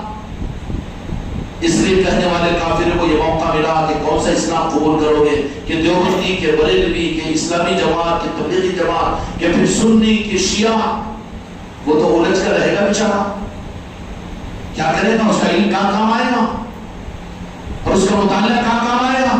ارے ایسی بات ہے گاندھی جی، بلکہ ہاں معلوم کرو۔ معلوم کیا اور دوسرے دن کہا کہ نہیں، اسلام کو قبول نہیں کریں گے۔ اپنے لاکھوں لوگوں کے سامنے ڈاکٹر بی امبیڈکر نے دوسرے مذہب کو قبول کر لیا۔ تاریخ ہے ہندوستان کا، اور یہ جو کچھ بھی ہوا کس وجہ سے؟ داعیان اسلام کی وجہ سے۔ یہ اسلام کو بانٹنے والے اور اسلام کے حق کو چھپانے والوں سے ہوا۔ اگر کوئی اچھوں کے ہاتھوں میں پہنچتا، اس وقت مولانا ابوالکلام آزاد بھی زندہ تھے، مولانا ابوالکلام آزاد بھی زندہ تھے، لیکن خدا کی مشیت تھی کہ رات کے 3:15 بجے ڈاکٹر بی امبیڈکر ان کے گھر پر پہنچا تو کہا کہ صبح ملاقات ہوگی، اب نہیں ہوگی، تو مس ہو گیا وہ وقت، خدا کا نظام تھا۔ لیکن وہی کوئی بی امبیڈکر اگر غریب نواز کی چوکھٹ پر یا محبوب الہی نظام الدین اولیاء کے پاس پہنچ جاتا تو رات میں بھی تو آباد ہوتے ہیں آستانے۔ سمجھ میں آ رہی بات؟ حق کہاں ہے؟ مسجدوں میں، مدرسوں میں، حق اولیاء کے آستانوں میں ہے۔ اگر نظر آنے والے بھی وہاں پر موجود نہ ہو، کوئی سچی طلب کے ساتھ میں رات میں 1:30 بجے بھی اگر وہاں پر پہنچے، خدا کی قسم ان کی دستگیری ہوگی، وہ میزبانی کریں گے، وہ اولیاء، ان کے نظام ہوتے ہیں وہاں پر اولیاء کے۔ اگر یہ مولانا ابوالکلام آزاد کے پاس پہنچنے کے بجائے ڈاکٹر بی امبیڈکر صاحب، ان کا علم، ان کی ڈگریاں، ان کا انگلینڈ میں پڑھنا، وہاں کی یونیورسٹی کی ڈگری قابل قدر ہے، لیکن مس انڈرسٹینڈنگ بھی راستے کو صحیح نہیں بتایا گیا۔ اگر پہنچا دیا جاتا محبوب الہی نظام الدین اولیاء کے پاس میں تو پھر ہندوستان کا نظام ہی کچھ اور ہوتا۔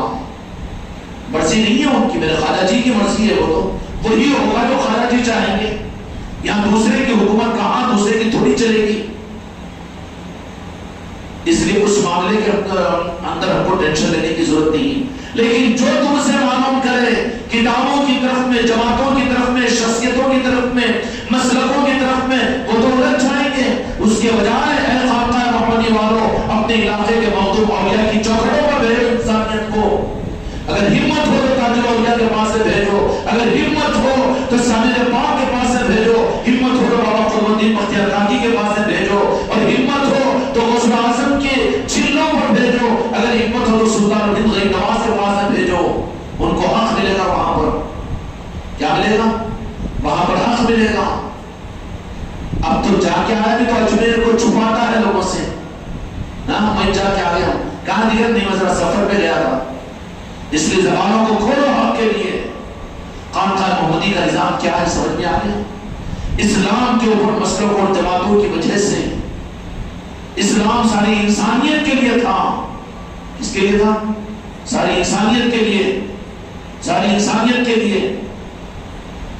میرے بھائیوں، اگر تم نے بھی اگر خالی پیر مریدی کے خانقاہ کے نظام کو سمجھا اور یہاں کے 100% پورے خانقاہ کے نظام کو تم نے پورا کیا اپنے جان اور مال اور اپنی ارادوں اور اپنی نیتوں کے اعتبار سے بھی، اگر نمبر اول بھی پاس ہو گئے تو یاد رکھنا خانقاہ محمدی کے مریدین اور مریدان کو اور خلیفاؤں کو آج یہ انسٹرکشن دے رہا ہوں میں کہ پوری تابعداری کے باوجود بھی تم نے 69 نمبر کامیابی حاصل کی، 59 نمبر کامیابی حاصل کی۔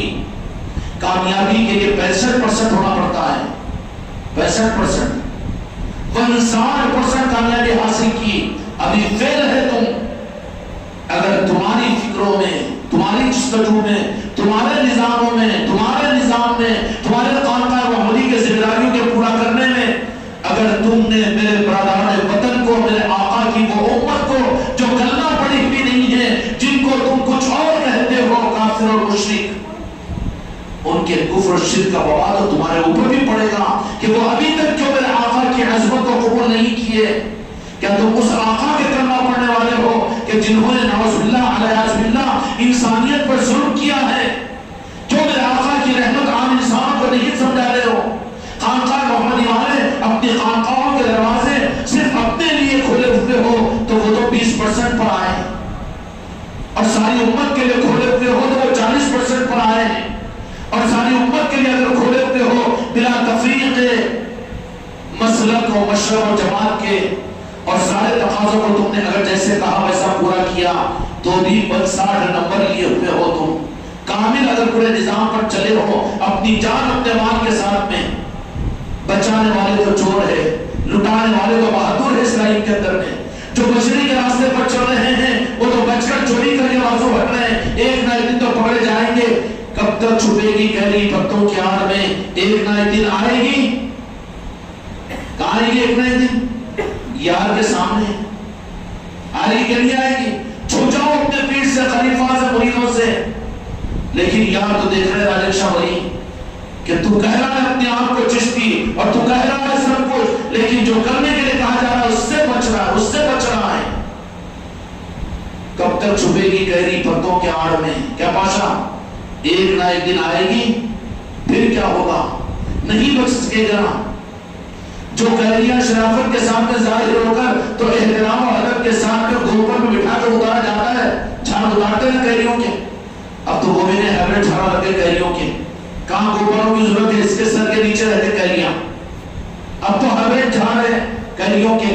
وہ جو قہریاں رہتی تھی ہمارے زمانے میں، تمہارے زمانے میں، وہ ایسے اونچے اونچے جھاڑ کے گوپن بڑا بڑا لے کے اس کو کاٹ کے جو قہریاں نظر آتی ہے ان کو گوپن سے اتار دی جاتی ہے۔ اس لیے نظروں میں رہو، چھپو مت محفلوں میں۔ یا آج تقاضے آگے کیا ہے کہ محفلیں رکھنا پڑتا ہوگا، اس لیے جمعہ نہ کو پڑھو، اجمیر شریف کا سفر ہے تو پھر اس واسطے 3 جمعہ یہاں پر نہ کو پڑھو، اور وہ مجلس میں شرکت کے واسطے حضرت ذرا بول دیتے کیا ہے اس واسطے نہ کو، تو چھپنے والی قہری ہے۔ پھر کیا ہوگا؟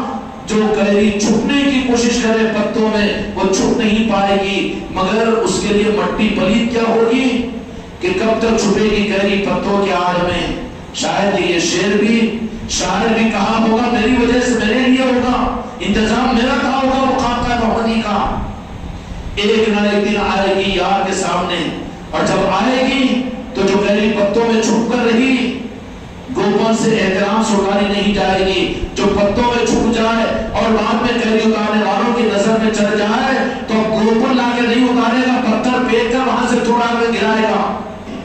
تمہارے گھروں کا نظام تم کو مبارک تمہارے گھروں میں، لیکن خانقاہ سے اگر تم وابستہ ہو تو علی الاعلان ہونا چاہیے۔ میری مریدان بھی اپنے گھروں کے اندر میں ان محفلوں کو اسی طرح سے یہ 4 محفلیں علی الاعلان کو یہ نہ کہیں کہ محلے میں سے نکال دیں گے، مسلمانوں میں سے نکال دیں گے، جس دن نکلے گا اسی دن اللہ رسول تجھے اپنا بنا لیں گے، وہ تو مر جائے گا نہیں، عزت کے تاج میں تجھے ملیں گے۔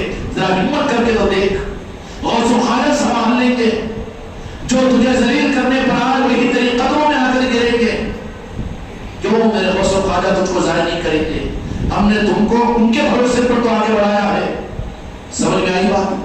اب یہ ہے کہ عزت کے ساتھ میں قہری نظر آ کر گوپن میں احترام کے ساتھ میں نیچے اترے، یہ پتوں میں چھپ کر تو ایک قہری کو جب پتوں کے باہر اگر آ رہا ہے ہوا چلے تو پھر آئے گی تو پتھر لے کر مارے گا انہیں۔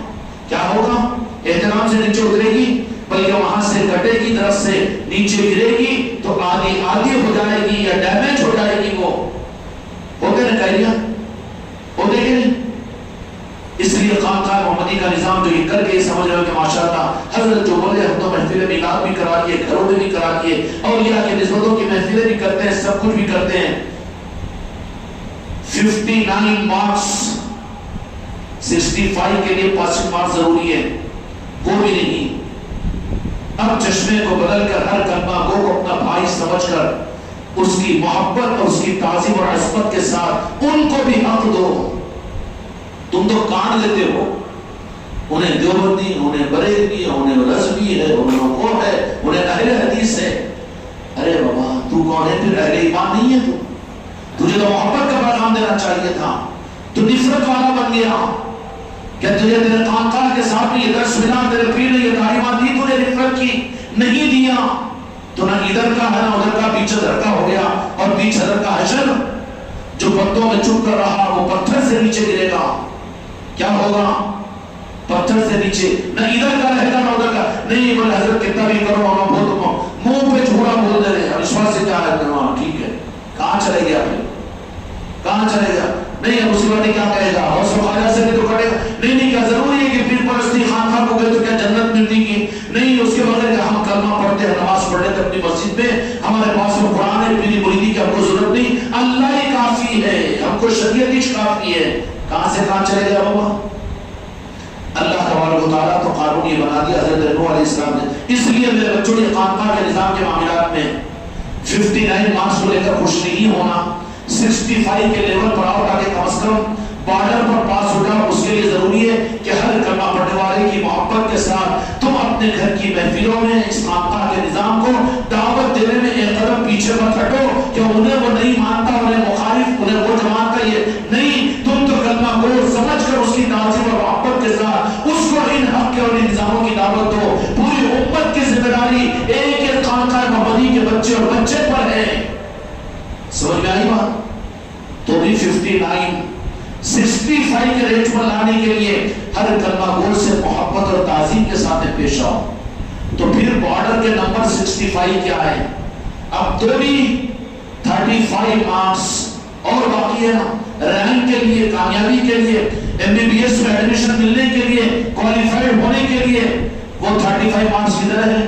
وہ 35 مارکس یہ ہے کہ تم دل کی وسعت کے ساتھ میں ہر انسان کے ساتھ میرے آقا کی امت ہونے کی نسبت کی وجہ سے ہر انسان سے محبت کر کے ان کو حق کا پیغام پہنچاؤ. جنہوں نے اپنی خانقاہوں میں محفل میلاد کی اور جو اپنے گھروں میں محفل میلاد کر لیے اور سارے نظاموں کو، ہمارے کہے بتائے ہوئے پروگراموں کو انہوں نے پورا کیا، تو تم ابھی بارڈر کی کامیابی کے رینج پر پہنچے. تم گریٹ والے اس وقت میں بنو جبکہ اس میلاد کی رحمت کا پیغام، میرے آقا کی نارے پاک کی رحمت کا پیغام دنیا کے بسنے والے یہود اور نصارہ، کافر و مشرک جس کو تم کہتے ہو، چاہے کسی مذہب سے تعلق رکھتا ہو، لیکن میلاد کا عنوان یہ ہے کہ کراؤ میرے مصطفیٰ کا تعارف اس سے. آفیسوں میں کراؤ، دکانوں پر کرواؤ، گھروں میں محفلیں ہوں تو ان کے مزاج کا دستر بچھاؤ، دال چاول پکاؤ، ان کو بٹھاؤ اور کھلاؤ اور ان کو بتاؤ کہ یہ طریقہ ہم کو ہمارے آقا دو جہاں کے مالک مدینے والے محمد رسول اللہ رحمت للعالمین جو سارے انسانوں کے لیے رحمت بنا کر گئے اور وہ رحمت بن کر آئے تھے. وہ صرف مسلمانوں کے لیے نہیں تھے، وہ کسی ملک والوں کے لیے نہیں تھے، بلکہ سارے انسانوں کے لیے. اس کے لیے ان کا پیغام پہنچانے کے لیے کتابیں کافی نہیں ہے، بغل میں ماری ہوئی لائبریریوں کا لٹریچر کافی نہیں ہے، اور یہ ہمارے جیسے اچھل کود کے بیانات کافی نہیں ہے، بلکہ تم کو اخلاق کا مظاہرہ کر کے، اپنا خرچ کر کے، ان کی محبت کو اپنے دل میں پیدا کر کے، ان کو اپنے گھروں میں، اپنی خانقاہوں میں، اپنی مسجدوں میں، چاہے وہ کسی مذہب سے تعلق رکھتا ہو، لیڈروں کو ان کو بھی بلاؤ، تمہارے گھر کے صاف صفائی کرنے والے ان کو بھی بلاؤ، گوبر اٹھانے والے ان کو بھی، کیوں انسان نہیں ہے وہ، صفائی کرنے والے ہیں گلیوں میں ان کو بھی بلاؤ. کیوں؟ کہ تمہارے پاسنگ مارکس تم کو ملیں گے. ہونا کہ نہیں پاسنگ مارکس؟ کیا ہونا؟ مجھے تو بلا کے مجلس کرنا مشکل ہو گیا، بلا کریو اب ان کو بھی بلانا، ان کو بلانا، یہ کتنا مشکل ہو جانا، مشکل ہو جانا. کرنا شروع کرو تو پھر دستگیری ہوگی، آسان ہوگا. میرے آقا نے مکہ مکرمہ کے اندر میں حق کے چراغ کو روشن کیا، پوری دنیا منور ہوئی. دنیا کو منور کرنا دنیا کے مالک کے ذمے ہے. ہم مالک کے سچے غلام اور امتی بن کر اس ذمہ داریوں کو پورا کرنے کی ہمت تو ہم کریں. لا یکلف اللہ نفسا الا وسعها. اللہ کسی پر اتنا بوجھ ڈالتا ہی نہیں ہے کہ جس کو وہ اٹھا نہ سکے. بوجھ ڈالتا ہی نہیں ہے. اللہ نے دنیا کا بوجھ بھی بندوں پر نہیں ڈالا. یرزق من یشاء کہ ہر ذی روح کی روزی میں پہنچاتا ہوں. کوئی تو بوجھ کو خوب اٹھا لے. 12 گھنٹے نہیں 14 گھنٹے محنت کر رہے ہیں, خود بھی کر رہے ہیں, بیوی کو بھی نوکری کروا رہے ہیں, اولاد کو بھی مزدوری کروا رہے ہیں. یہ تو سب کرنے کو تیار ہے دن اور رات میں. اللہ تعالیٰ دے رہا ہے امن و چمن کے ساتھ میں کھانے پینے نہیں, ڈنڈا ٹیکتے ہوئے اور وہ کھانستے کناتے ہوئے بھی جا رہا ہے, دنیا کر رہا ہے. مجبوری ہے کہ اگر وہ کھانے نہیں ہے اتنا تو انتظام ہے, لیکن پھر بھی حوث دنیا ہے. لیکن بوجھ اللہ تعالیٰ نے یہ رکھا ہے کہ تم میرے محبوب کی محبت کے پیغام کو ہر انسان تک پہنچاؤ. خانقاہ محمدی والے اگر پورے نظام پر 100% بھی اتر رہے ہو تو پھر 65 مارکس تو تم نے لایا بارڈر کی کامیابی پر, لیکن رینک کی کامیابی تم کو نہیں ملے گی جب تک کہ دنیا کے ہر بسنے والے انسان کو میرے آقا کے رحمت للعالمین ہونے کا پیغام نہ پہنچا دے. اس لیے کہ میرے آقا کو اللہ نے سارے عالم کے لیے, ساری قوموں کے لیے, قیامت تک کے لیے, سارے انسانوں کے لیے رحمت بنایا کہ نہیں بنایا. اب تو مسلمان اس پیغام کو نہ پہنچا کر مسلمان خود اور انسانوں کے لیے زحمت بن گیا. زحمت بنا کے نہیں بنا. اپنی مسلک کا ہے کہ اپنی جماعت کا ہے کہ اپنا میم ہے کہ انہیں کاف ہے کہ لاہور و لعنتی ہے. بیٹا یہ لعنتی ہے. تجھے تو انسانی سے محبت کا پیغام دیا گیا تھا, دیا تھا کہ نہیں کیا. اس لیے خانقاہ محمدی والے بھی اگر پورا ہمارا ہی اگر تقاضا پورا کرے جیسا ہم کہہ رہے ہیں تو امید ہے کہ خواجہ جی کے پیروں میں گر کر بنا کر ہم تم کو کم از کم کامیابی دلائیں گے 65 مارکس کی. لیکن رینک نہیں لا سکتے, اس پر تمہارے لیے وعدہ نہیں ہو سکتا. وہ 65 کے بعد 35 مارکس کے لیے اگر رینک لینا ہو, آگے بڑھنا ہو اور میرے آقا مدینے والوں کی نظروں میں آنا ہو تو پھر دنیا کے ہر بسنے والے انسان کے ساتھ میری بیٹیاں بھی اپنے گھروں کے اس بات کا خیال رکھے کہ تم اپنی گھر کی نوکرانی کو نوکرانی سمجھو, کام لو, لیکن اس کے بعد میں خیال کرو کہ یہ بھی میرے مصطفیٰ کی دعوت امت کی فرض ہے. اس نوکرانی کو بھی بٹھا کر میرے آقا کی رحمت ہونے کے بعد میلاد کی صورت میں اس کو سناؤ, اپنے میلاد کی محفلوں میں اس کو بلاؤ. تمہارے ہوٹل کا نوکر, تمہارے دکان کا نوکر, تمہارے کھیت کا نوکر ہے, اگرچہ کہ وہ غیر مسلم کنبی اور ڈھیر کو نہ ہو, لیکن اس کو بھی کام لو اس کے ساتھ میں, تنخواہ کے مناسبت کے ساتھ میں. لیکن اس کے بعد میں یہ کہو کہ بھائی تھوڑا سا وقت نکال کر آنا, ذرا خاص بات کرنی ہے. وہ آ جائے, ادھر لگاؤ اس کو, اس کے سامنے تم بیٹھ جاؤ, بیٹھ کر کہو کہ بیٹھو اس لیے کہ تم بھی میرے آقا کی دعوت امت ہے. اے دل مردہ ہے نہیں ہے نا, اے بیٹا وہ میری تنخواہ کا نوکر ہے, میرا گھر چھاڑنے والا ہے, وہ تو کافر ہے, وہ تو مشرک ہے. ہائے ہائے, یہ دل گردے والوں کا نظام ہے. اور یہ جو ملے گا وہ جو کنیکٹڈ ہے ان کو یہ نظام ملے گا. سلطان الہند خواجہ قاجلان نے پھنکی اور میتھر کو اپنے ہاتھ سے پلیٹ میں کھانا ڈال کر نوالا بنا کر کھلایا. کہاں جا رہے ہو؟ ان پلیتوں کی طرف میں جو تحریک اور جماعت والے سمجھا دیے کہ اسلام کا پیغام پہنچانے کو لٹریچر پہنچا دو, ڈاکٹر ذاکر نائک کو بلا کے بیان کرا دو, وہ کہتے لڑایا لڑ رہی ہے, دہشت گرد قرار دیا جا رہا ہے اس کو. پھر ایسے لوگ تیار ہو رہے ہیں جو اسلام کی بنیادوں میں کدھار مار رہے ہیں, ان سے نہیں ہوگا. میرے آقا کی محبت کے پیغام کو ہر انسان پر پہنچانے کے لیے اب یہ بھی ہم سے کیسے ہوگا جی, مگر اس کے لیے بھی جان تو اپنی مگر مال نہیں. مال تیری بیماری پر, تیرے جہیز پر, تیرے آہر پر, تیری پٹی پر, تیرے جی کے چھوچھوں پر, اس میں سے بچا اور انسانیت کی محبت میں انسانیت کو ان کا بستر بچھا کر ان کو پوری سال رکھ, دال چاول رکھ, زبردستی 10 نمبر نہ کھلا ان کو. اگر وہ بھی نہیں ہے تو ان کے ہوٹلوں سے منگا, پیکٹ ان کے سامنے, بسلری کا باٹل ان کے سامنے بٹھا اور رکھ, اور ان کو سمجھا کہ ہم نے تمہاری جو کچھ بھی خاطر و مدارت کی, اس سے ہمارے مدینے والے مصطفیٰ خوش ہوتے ہیں. اور یہی پیغام خواجہ قاجلان نے دیا, اور یہی پیغام ہم کو خانقاہ محمدی سے ہمارے پیر کے ذریعے سے مل رہا ہے, اور ہم اس پیغام کو اڈاپٹ کرنے والے ہیں. تو بولو انسانیت کے دلوں میں اسلام کی محبت آئے گی کہ نہیں آئے گی؟ یہ ہے بزرگوں کا نظام. جب اس میں جس نمبر پر اول پر چلا گیا، اس کے مقابل میں ہم تو اتنے پائزے بنے ہوئے ہیں کہ اپنا پیر بھائی نہیں ہے، دوسرا ہے تو اس کو کیوں دیکھتے، اس سے ملنے کو تیار نہیں۔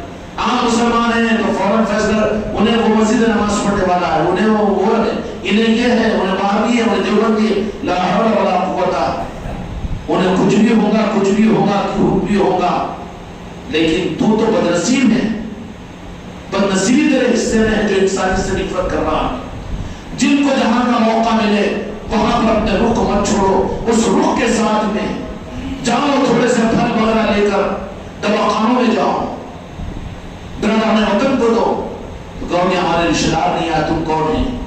ہم تو جہاں کے مالک ہمارے آقا رحمت العالمین کے غلام ہیں، نام لیوا ہیں، پھر تم یہ پھل کیوں ہم کو لا کر دے رہے؟ اسلام دینے کو نہیں، تم اسلام قبول کرو، ہم یہ پیغام نہیں دے رہے، لیکن یہ ہم اپنے آقا کو خوش کرنے کے لیے کہ میلاد کا مہینہ نہیں ہے، وہ سکتا نہیں ہو سکتا۔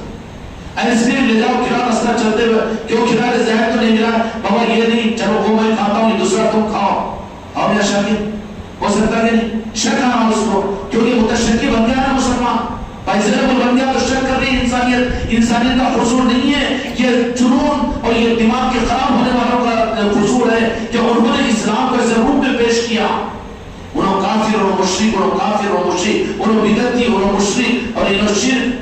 ان ظالموں نے امت کو اور انسانیت پر ظلم کیا ہے، اس کو ختم کرنے کی ذمہ داری خانقاہ محمدی کی ہے، اس مقصد کے لیے خانقاہ محمدی ہے۔ اگر پیری مریدی کو اگر تم اس خانقاہ کا مقصد سمجھتے تھے تو آج سے 6 مہینے پہلے تو وہ مکمل ہو چکی ہے۔ اب اسی میں اگر تم اسی جھولے میں چھوڑ رہے ہیں، ذکر کی مجلس کرا لیتا ہوں، میلاد میں چل جاتا ہوں، خانقاہ میں آتا ہوں، روزانہ مغرب سے عشاء تک رہتا ہوں، مجلس سن لیتا ہوں، ابھی جھولے میں چھوڑے تو ادھر ہی ہے۔ ابھی مقصد کی طرف میں آؤ، مقصد کیا ہے خانقاہ محمدی کا؟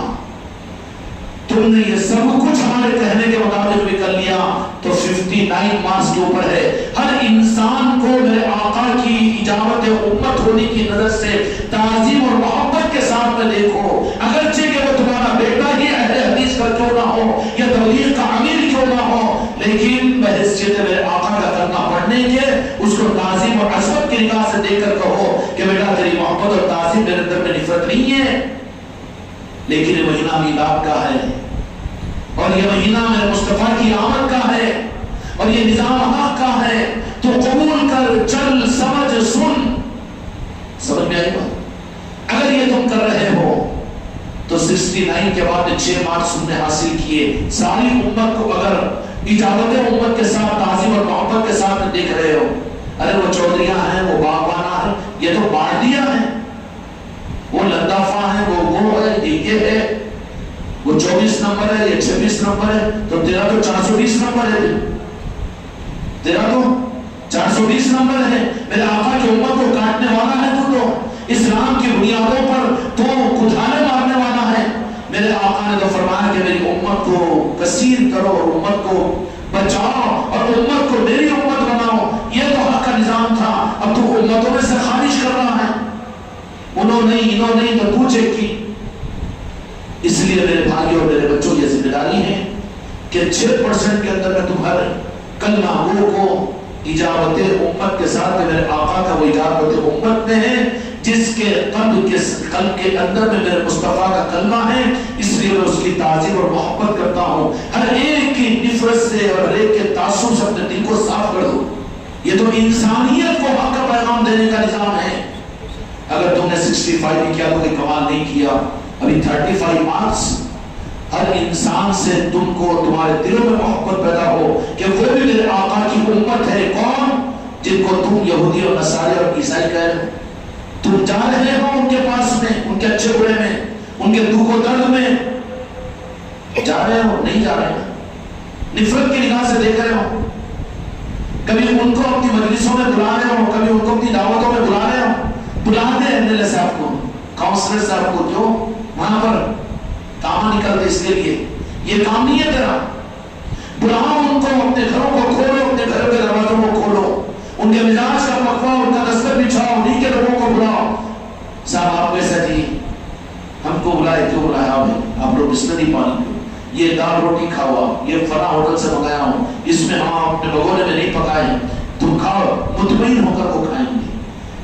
کھانے کے بعد ان کو پھر کھانے آتی کے ساتھ ذرا اچھا سمجھو ہم کو، ہم بھی کتنے اچھے آدمی، دیکھو ہم بھی اگلے میلے میں کھڑے تھے، ہم کو چھوڑ ڈالنا، یہ وہ نہیں، وہ اثر نہیں۔ پھر یہ کھانے کے بعد میں کہو کہ ہم نے یہ جو کچھ عمل کیا ہے اس لیے کہ ہم جن کے غلام ہیں دو جہاں کے مالک، ان کا حکم یہ ہے کہ انسانوں کو انہوں نے آپ نے رحمت دی، اور آپ کا یہی طریقہ تھا اور یہی پیغام لے کر غریب نواز ہندوستان میں تشریف لائے، اس لیے ہر انسان ان سے محبت کرتا ہے۔ تو ان میں سے بولے گا کہ ہاں جی غریب نواز کو میں بھی مانتا ہوں، آدھا ختم تو آگے بڑھ جائیں گے نا۔ اور یہی بات تو راجن شاہ والی نے کہی، تم یہاں کا کوثر بولا، میں بھی جاتا ہوں ان کے پاس میں اور بہت اچھا دل کو سکون ملتا، بولتا کہ نہیں بولتا؟ انہیں تو بیٹا ہم لگتا جانا فائدہ اٹھانا، لیکن جانا شرک ہے بول کے ادھر ہو جاتا، مگر انہیں تو کھلے دل سے بولتا نہیں میں بھی وہاں جا کے نیازہ کرتا ہوں، بکرے کاٹتا ہوں، انہیں کھانے والا کھلانے والا کہاں ہے، انہوں نے اقرار بھی کر لیں گے۔ پھر بول گیا اچھا ناگپور وہاں بھی جاتے، نظام آباد بڑے پہاڑ کو وہاں بھی جاتے ہیں۔ تو ان کا یہ نظام رحمت تھا کہ ہر انسان سے محبت کرو، اور یہی درس کو خانقاہ محمودی سے ملتا ہے۔ تو پھر یہاں سے لے کر وہاں تک کا انسانیت کے ساتھ پیغام نہیں پہنچے گا، پہنچے گا کہ نہیں پہنچے گا؟ اتنا کلیئر نظام ملا ہوا ہو، اس کے باوجود اگر اٹکے ہوتے ہو تو اٹکے ہوئے جو اس نظام کے اندر میں رہیں گے، یہاں کے نظام اپنے وجود کو بھول کر کہ میں لکھپتی، میں کروڑپتی، اور میں بیان کرنے والا، میں نام پڑھنے والا، میرا ایک اسٹارٹر، میں کوالیفائڈ، میں علم والا، میں عمل والا، تو یہاں پر ابھرا ہوا پتھر مٹی کا ڈھیلا ہے، ٹھوکر مار کر نکال دیا جائے گا۔ یہاں پر جو مٹی میں مٹی مل جائے گا، وہی مٹی کی قیمت دنیا میں لگے گی، اور میرے مصطفیٰ اس کو اپنا بنائیں گے۔ سمجھ میں آئی نا؟ ہر انسان کے ساتھ محبت۔ اور خانقاہ محمدی والوں کے لیے ہمارا یہ پیغام ہے کہ میلاد کے تقاضے پورے نہیں ہوئے تم سے اگر تم نے انسانیت کو میرے آقا کے رحمت العالمین ہونے کا پیغام نہ پہنچایا۔ اس لیے خانقاہ محمدی والوں اپنے علاقوں کے اندر، اپنی خانقاہوں میں اور اپنے گھروں کے اندر میں انسانیت کو محنت کا میدان بنا کر یہ بالکل نہیں کہنا کہ تم مسلمان بنو، اے مسلمان کے بچے تو خود مسلمان نہیں بن سکا تو کون سی صورت لے کر ان کو مسلمان بننے کے لیے کہہ رہا ہے؟ تجھے تھپڑ مارے گا اٹھا کر، تجھے دہشت گرد بول دے گا وہ، کیونکہ تو خود مسلمان نہیں بن سکا ابھی۔ تو مسلمان بننے کے لیے کسی بزرگوں کے نظام کے ساتھ وابستہ ہو، کلمہ پڑھ، اور آل علی اور اولاد علی کا من، اس کے بعد میں تجھے اسلام سمجھ میں آئے گا۔ جب تجھے ایمان آئے گا پھر تجھے کہنے کی ضرورت نہیں پڑے گی، بلکہ تجھے دیکھ کر لوگ اسلام قبول کریں گے۔ اب خود تو مسلمان نہیں بنا، اب جانا ہے بغل میں کتاب مان لے کے، اور جانا ہے اچک اچک کے دو چار سنسکرت کے اشروں کا پڑھ لے کے پاگل بن جاتے ہیں، دیوانے بیوقوفا۔ آخر میں نتیجہ کیا نکلتا؟ کیا نکلتا؟ زیادہ رستے میں آئے چل رہی تو کوئی بھی پاؤں سے دبا دیتا، اٹکا دے رہے ہیں، سالوں سے جلوں میں پڑے ہوئے، قتل ہو جا رہا ہے، مرڈر ہو جا رہا ہے۔ کیوں؟ کہ جنونی بنا دیے پوٹوں کو، نوجوان پوٹوں کو لگا دیے ہیں اس کے اوپر کہ جاؤ اسلام کی تبلیغ کرو۔ اب تم خود مسلمان نہیں بن سکے، اب تم تیرے کو اچھا دکھتا ہے کہ مسلمان بن کہنا، دعوت دینا، کلمہ پڑھ۔ جو کلمہ پڑھتا ہے جن کا تو ان کا غلام نہیں بن سکا، جو اسلام تیرے اندر میں نہیں آیا۔ اسلام زبان کی تراری کا نام ہے، اسلام صرف ظاہر کرنے کا نام ہے، یا اسلام اندر کے نور کا نام ہے؟ وہ نور خود تیرے اندر میں نہیں آیا، نور مصطفیٰ۔ تو نور مصطفیٰ کے لیے اپنے آنکھوں پر ہاتھ پھیرنے والا نہیں، یا رسول اللہ کہنے والا نہیں، میلاد کا منانے والا نہیں، میرے آقا سے محبت رشتہ کرنے والا نہیں، اور اس کے لیے تو تیرے اندر میں نورش نہیں آیا، بیٹا ظلمت کا شیطان بن کے اس کو جا کے کلمہ پڑھ تو حشر کیا ہوتا معلوم ہے؟ کیا ہوتا ہے حشر؟ سب تنظیمیں فیل ہے اس واسطے، پوری تحریکیں بڑی بڑی، پورے لائبریریاں اور پورے لٹریچر بازوں کونے میں رکھے ہوئے ہیں جو ان کی بنیادوں پر امت میں تیار ہوئے، آج بھی وہ یاس و ہراس کے کرنے کی زندگی ضائع ہو گئی۔ سمجھ میں آئے؟ ایک بیچارے خان صاحب کو مولانا چڑھا دیے، ایک کافر کو کلمہ پڑھیں گے نا جنت مل جائے، صحیح؟ ہاں، پھر فجر بھی نہیں پڑھنا پڑتا، جاؤ بانا، ٹھیک ہے۔ رات میں عشاء کے بعد بیان سنے بیچارے، اب صبح بولے کہاں کس کو کا کون سا مسلمان بنانا کس کو؟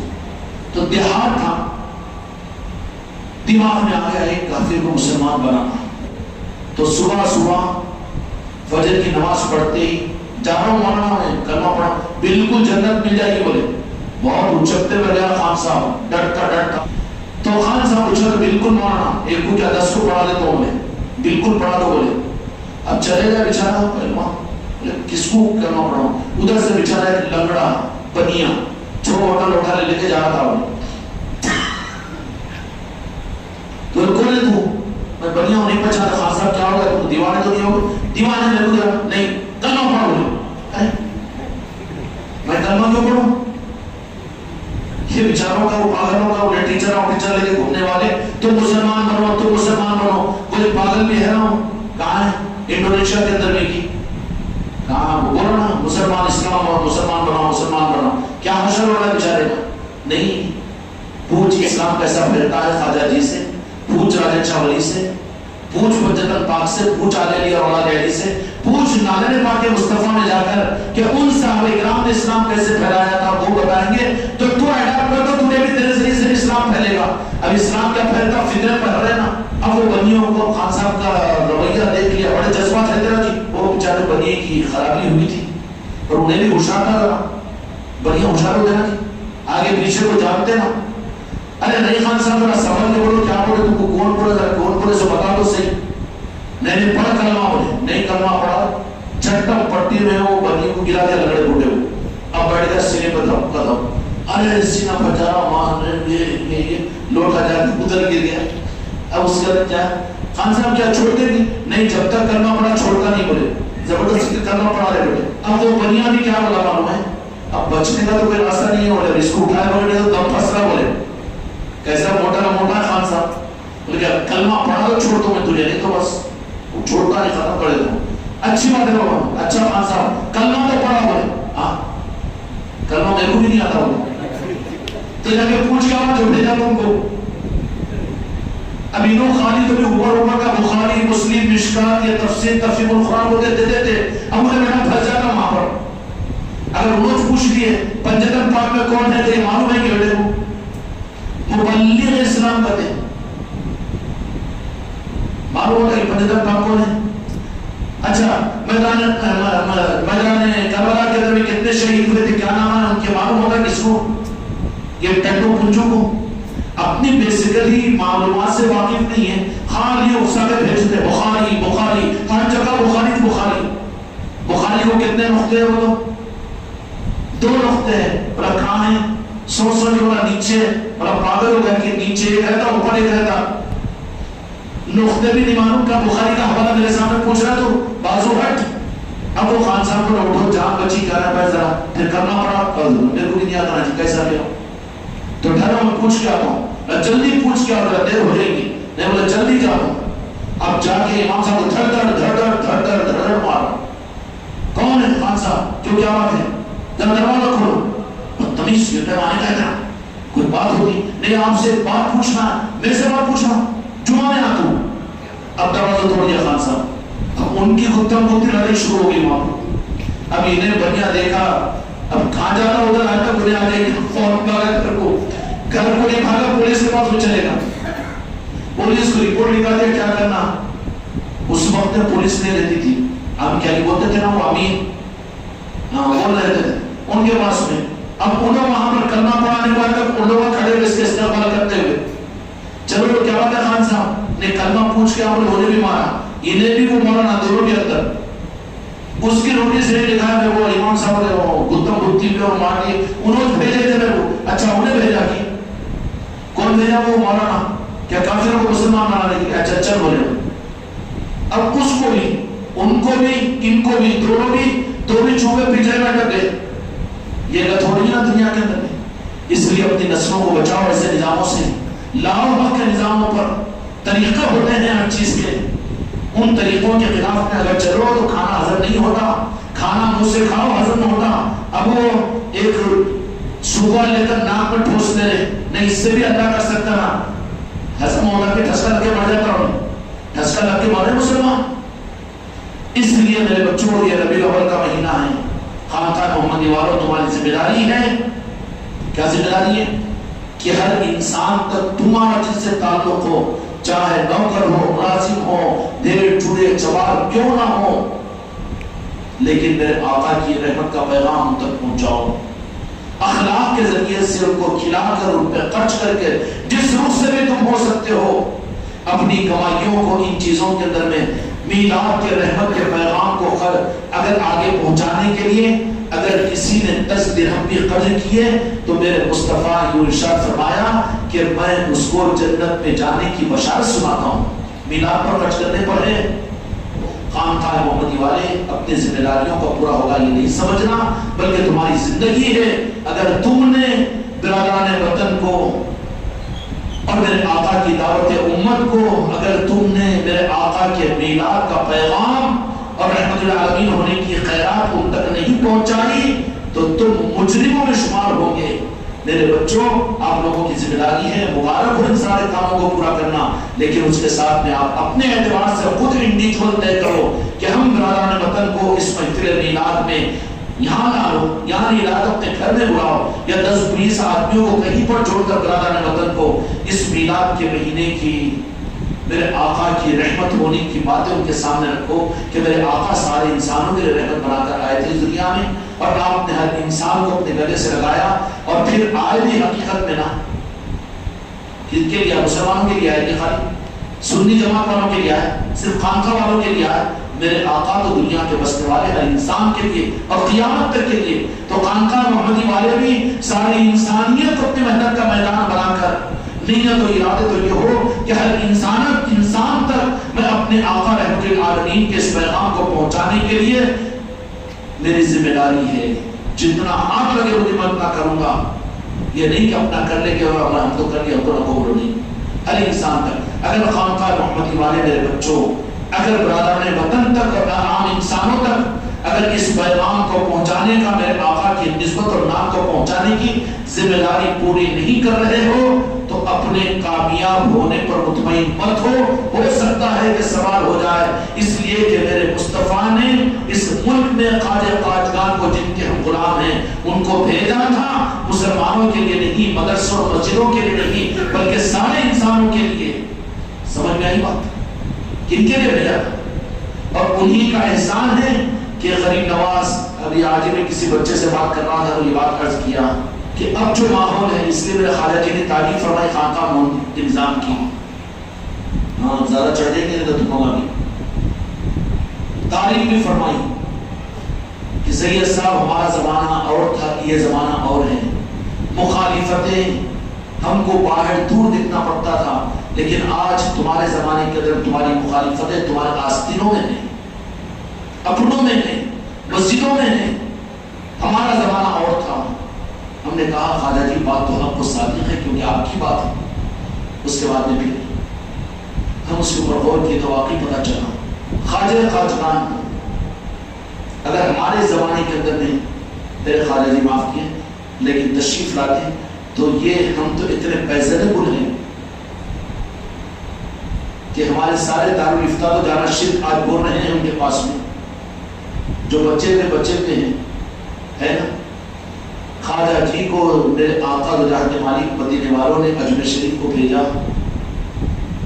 تو عام انسانوں کے درمیان میں بھیجا، کلمہ پڑھنے والے تو نہیں تھے، اس لیے خواجہ جی کی کرامتوں کو امانت کے ساتھ اور خواجہ جی کی نورانیت اور نسبتوں کو امانت کی احتیاط اور حفاظت کے ساتھ ہم تک تم تک پہنچی۔ اگر اجمیر میں غریب نواز کی آمد کے وقت میں وہاں پر دارالفتہ ہوتا یا پھر یہ اولیاء کے حاسدین مولوی اگر رہتے تو آپ کی کرامتوں کو اور آپ کے نظام کو ہم تک تو پہنچنے بھی نہیں دیتے، بیچ میں کاٹ دیتے، ہوتا کہ نہیں؟ اب تو آپ کے نظام کو پہنچنے کے لیے سگا بھائی ہوگا، درمیان میں رکا دینے کے لیے تیار ہوگا کہ نہیں ہوگا؟ اگر یہ لوگ ہوتے ہیں تو پھر خواجہ جی اس زمانے کے اندر بھی تشریف لاتے ہیں، موجود گئے نہیں، ہم تو مانتے ان کو ہے، وہ اپنے چوکھٹوں پر ہر جگہ اللہ تبارک و تعالیٰ کو تصرفات دیتا ہے کہ وہ ہر جگہ جہاں چاہتے ہیں پہنچ جاتے ہیں، وہ اللہ تعالیٰ نے تصرفات خواجہ جی کو بھی عطا فرمایا۔ سمجھ میں آئے گا؟ تو اس زمانے میں تو وہ کافروں اور راجپوتوں کے درمیان میں لایا تو ان کی امانت داری کا تقاضا یہ کہ انہوں نے دیانت کے ساتھ خواجہ جی کی قدر کی اور ان کے کرامتوں کو اور ان کے نظام کو محفوظ رکھ کر تم تک ہم تک پہنچایا، خانقاہ محمدی تک۔ اگر یہ وغیرہ خواجہ جی ان کے اگر مسلک اور جماعت والوں کے درمیان میں آتے تو آدھا تو ہضم کر کے کچھ اوپر کا پہنچاتے تھے کہ نہیں تھے؟ وہ تو ہمارے تھے، تم کو کیا کرنا ہے، دادا گیری کرتے تھے نا. لیکن ان لوگوں نے یہی بات، میرے بچوں خاندان محمدی والوں، تم بھی امید رکھو سارے انسانوں کی، اس لیے کہ تمہارا نظام حق کا ہے تو نظام کے ساتھ اگر حق ہے تو رب کی مدد ساتھ میں ہوگی. اس لیے تم کو کسی مسلک اور جماعت اور اپنوں پر، اپنے پیر بھائیوں ہی پر ڈیپینڈ ہو کر اپنے نظام کو لے کر چلنا نہیں ہے، بلکہ تم کو تو اپنے آقا کے بھروسے پر، مدینے والوں کی نظر عنایت پر، غوث و خواجہ پر نظر رکھ کر ہر انسان تک اس پیغام کو پہنچانے کی ذمہ داری خانقاہ محمدی والوں کی ہے. سمجھ میں آیا نا؟ اللہ تعالیٰ اس شناخت و در میں قیامت پوری آبوداب کے ساتھ میں چلائے رکھیں. ان کی مرضی کی بات ہے، ورنہ ان کی مرضی نہ ہو تو کل ہی کو گل ہو جائے گا. ان کی مرضی کی بات ہے، اگر وہ چاہیں گے تو جلتا رہے گا، تو روشنی ہوگی. اس لیے میرے بچوں، خانقاہ محمدی والوں، اتنا بہت کچھ تم کر رہے ہیں، اس کو بہت کچھ اور آخری مت سمجھو، بلکہ یہ ہمت و ارادہ کہ ہم کو ہر انسان کو بھی اپنے آقا کے نعرہ پاک کا حق اور رحمت کو سمجھانا ہے اور ان کو بھی دینے کی کوشش کرنا ہے. اس کے لیے بھی، ان کے لیے بھی ان تک تم پہنچو، ہدیے اور تحفے اور طاہر فروٹ اور بسکٹ لے کر پہنچو، یا ان کو اپنے پاس سے بلاؤ، بسلری باٹل رکھو پیار اور بسکٹ کے پورے رکھو اور ان کو کھلاؤ کہ کراہت محسوس نہ ہو. اور جب بیٹھ جائے خوشگوار ماحول بنے، جب بات کرو میرے آقا کے رحمت العالمین ہونے کی. دعوت کا اصل پیغام تو یہ ہے، کیوں کی ہے؟ اس لیے کہ ہمارے آقا رحمت العالمین کا یہ طریقہ ہے، سارے انسانوں کے لیے رحمت ہے. جو کچھ بھی وہاں پر میرے آقا سنا دے تو ان کے سامنے پیغام دو، یہ حق کا دعوت کا پیغام ہوا کہ نہیں؟ غلطی سے بھی یہ نہیں بول دینا کہ نہیں تم بھی کلمہ پڑھو، بیٹا تجھ کلمہ سے نہیں پڑھا بھی، اس کو پڑھو تو تیرے کو اٹکاتا، خود کو بھی اٹکتا کہ نہیں. اب یہ موقف وہ نہیں ہے کہ جس میں ہم دوسروں کا یہ تم کلمہ پڑھو، اس لیے کہ اپنا اس کلمہ صحیح نہیں ہے. سمجھ آ رہی بات؟ اس حکمت کے ساتھ میں خانقاہ محمدی والے اپنی ذمہ داری سمجھے کہ اگر تم نے سارے نظاموں کو پورا نہیں کیا تو پاسنگ مارکس بھی نہیں ملے تم کو. ساری انسانیت کو محنت کا میدان بنا کر ان کے دیہاتوں میں، ان کو اپنے گھروں پر، اپنی خانقاہوں میں بلاؤ اور ان کے مزاج کی نیت کے ساتھ خوشگوار ماحول میں موڈ میں لاؤ، اور جب سناؤ ان کو سناؤ اور پیغام دو میرے آقا کی محبت اور رحمت کا، میرے آقا کے اخلاق حسنہ کا. یہ کیوں دو؟ اس لیے کہ اسلام کی تاریخ میں سب سے پہلی دعوت لنگر کے ساتھ ہوئی ہے. تو پہلی اسلام کی دعوت بھی جو شروع ہوئی نا، وہ زبان سے نہیں ہوئی بلکہ ہاتھ دھلا کے ہوئی. اور وہ بھی کام بھی حضرت خواجہ ابو طالب کے مکان پر، اور ضیافت کے میزبان کون تھے؟ مولا علی کی ذات تھی. اور میرے آقا دو جہاں کے مالک وہاں پر صرف جلوہ نمائی کر رہے تھے. میرے آقا کے چودھرا سے زیادہ چمکتا اور دھمکتا ہوا چہرہ میرے آقا نے سکون فرمایا. مولا علی نے پوری سربراہی کی دستر بچھایا، سرداران قریش کو بٹھایا اور دعوت ہوئی. اب یہ کیا لنگر بابا ہے چمو علی پیوچ کی بھی وچ. اس لیے میرے بچوں، برادران وطن کو بھی نظر انداز مت کرو. اگر نظر انداز کرو گے تو پاسنگ مارکس میں فیل ہو جاؤ گے. اس لیے ذمہ داری ہے تمہاری کہ میرے آقا کے رحمت کے پیغام کو ساری انسانیت تک پہنچاؤ. میری بچیاں بھی، ان کا جہاں تک اختیار ہو سکتا ہے، جن سے تعلقات ہو سکتے ہیں، تمہارے گھروں میں نوکریاں کرنے والی ملازمہ بھی اگر ہو اور دواخانوں میں جانے والے ہو، کہیں بھی تعلقات ہوتے نا غیر مسلموں سے، ان لوگوں کو بلاؤ، میرے آقا کے رحمت العالمین ہونے کی رحمت کی پہچان کرواؤ، ان کا اکرام کرو. تمہارے اکرام سے وہ متاثر ہو کر بولیں گے کہ تم یہ اکرام کیوں کر رہے ہیں؟ تو کہہ رہے ہیں کہ ہم اپنے آقا کے نام لیوا ہے اور آپ کا طریقہ یہ ہے. کریں گے انشاءاللہ تو انشاءاللہ نگاہ کرم بھی ملے گی. مولا علی بھی خوش ہوں گے، مسجد پاک بھی خوش ہوں گے، اور غریب نواز بھی خوش ہو کر ہاں اب تم لوگوں کے کرنے کرانے ہوں گے، پیٹھ ہماری ٹھوکی جائے گی. ہاں بچہ اچھی تربیت کرا، پکڑ میں ہے نا، مگر میں اپنے پہ نہیں رکھ لوں گا، تم لوگ طرف ہی بھیجوں گا. وہ کرم نہیں، وہ کرم نہیں، تم لوگ طرف میں بھیجوں گا. ٹھیک ہے نا؟ اللہ تعالیٰ ہم سب کو ان باتوں پر حق کے ساتھ جملے چلنے کی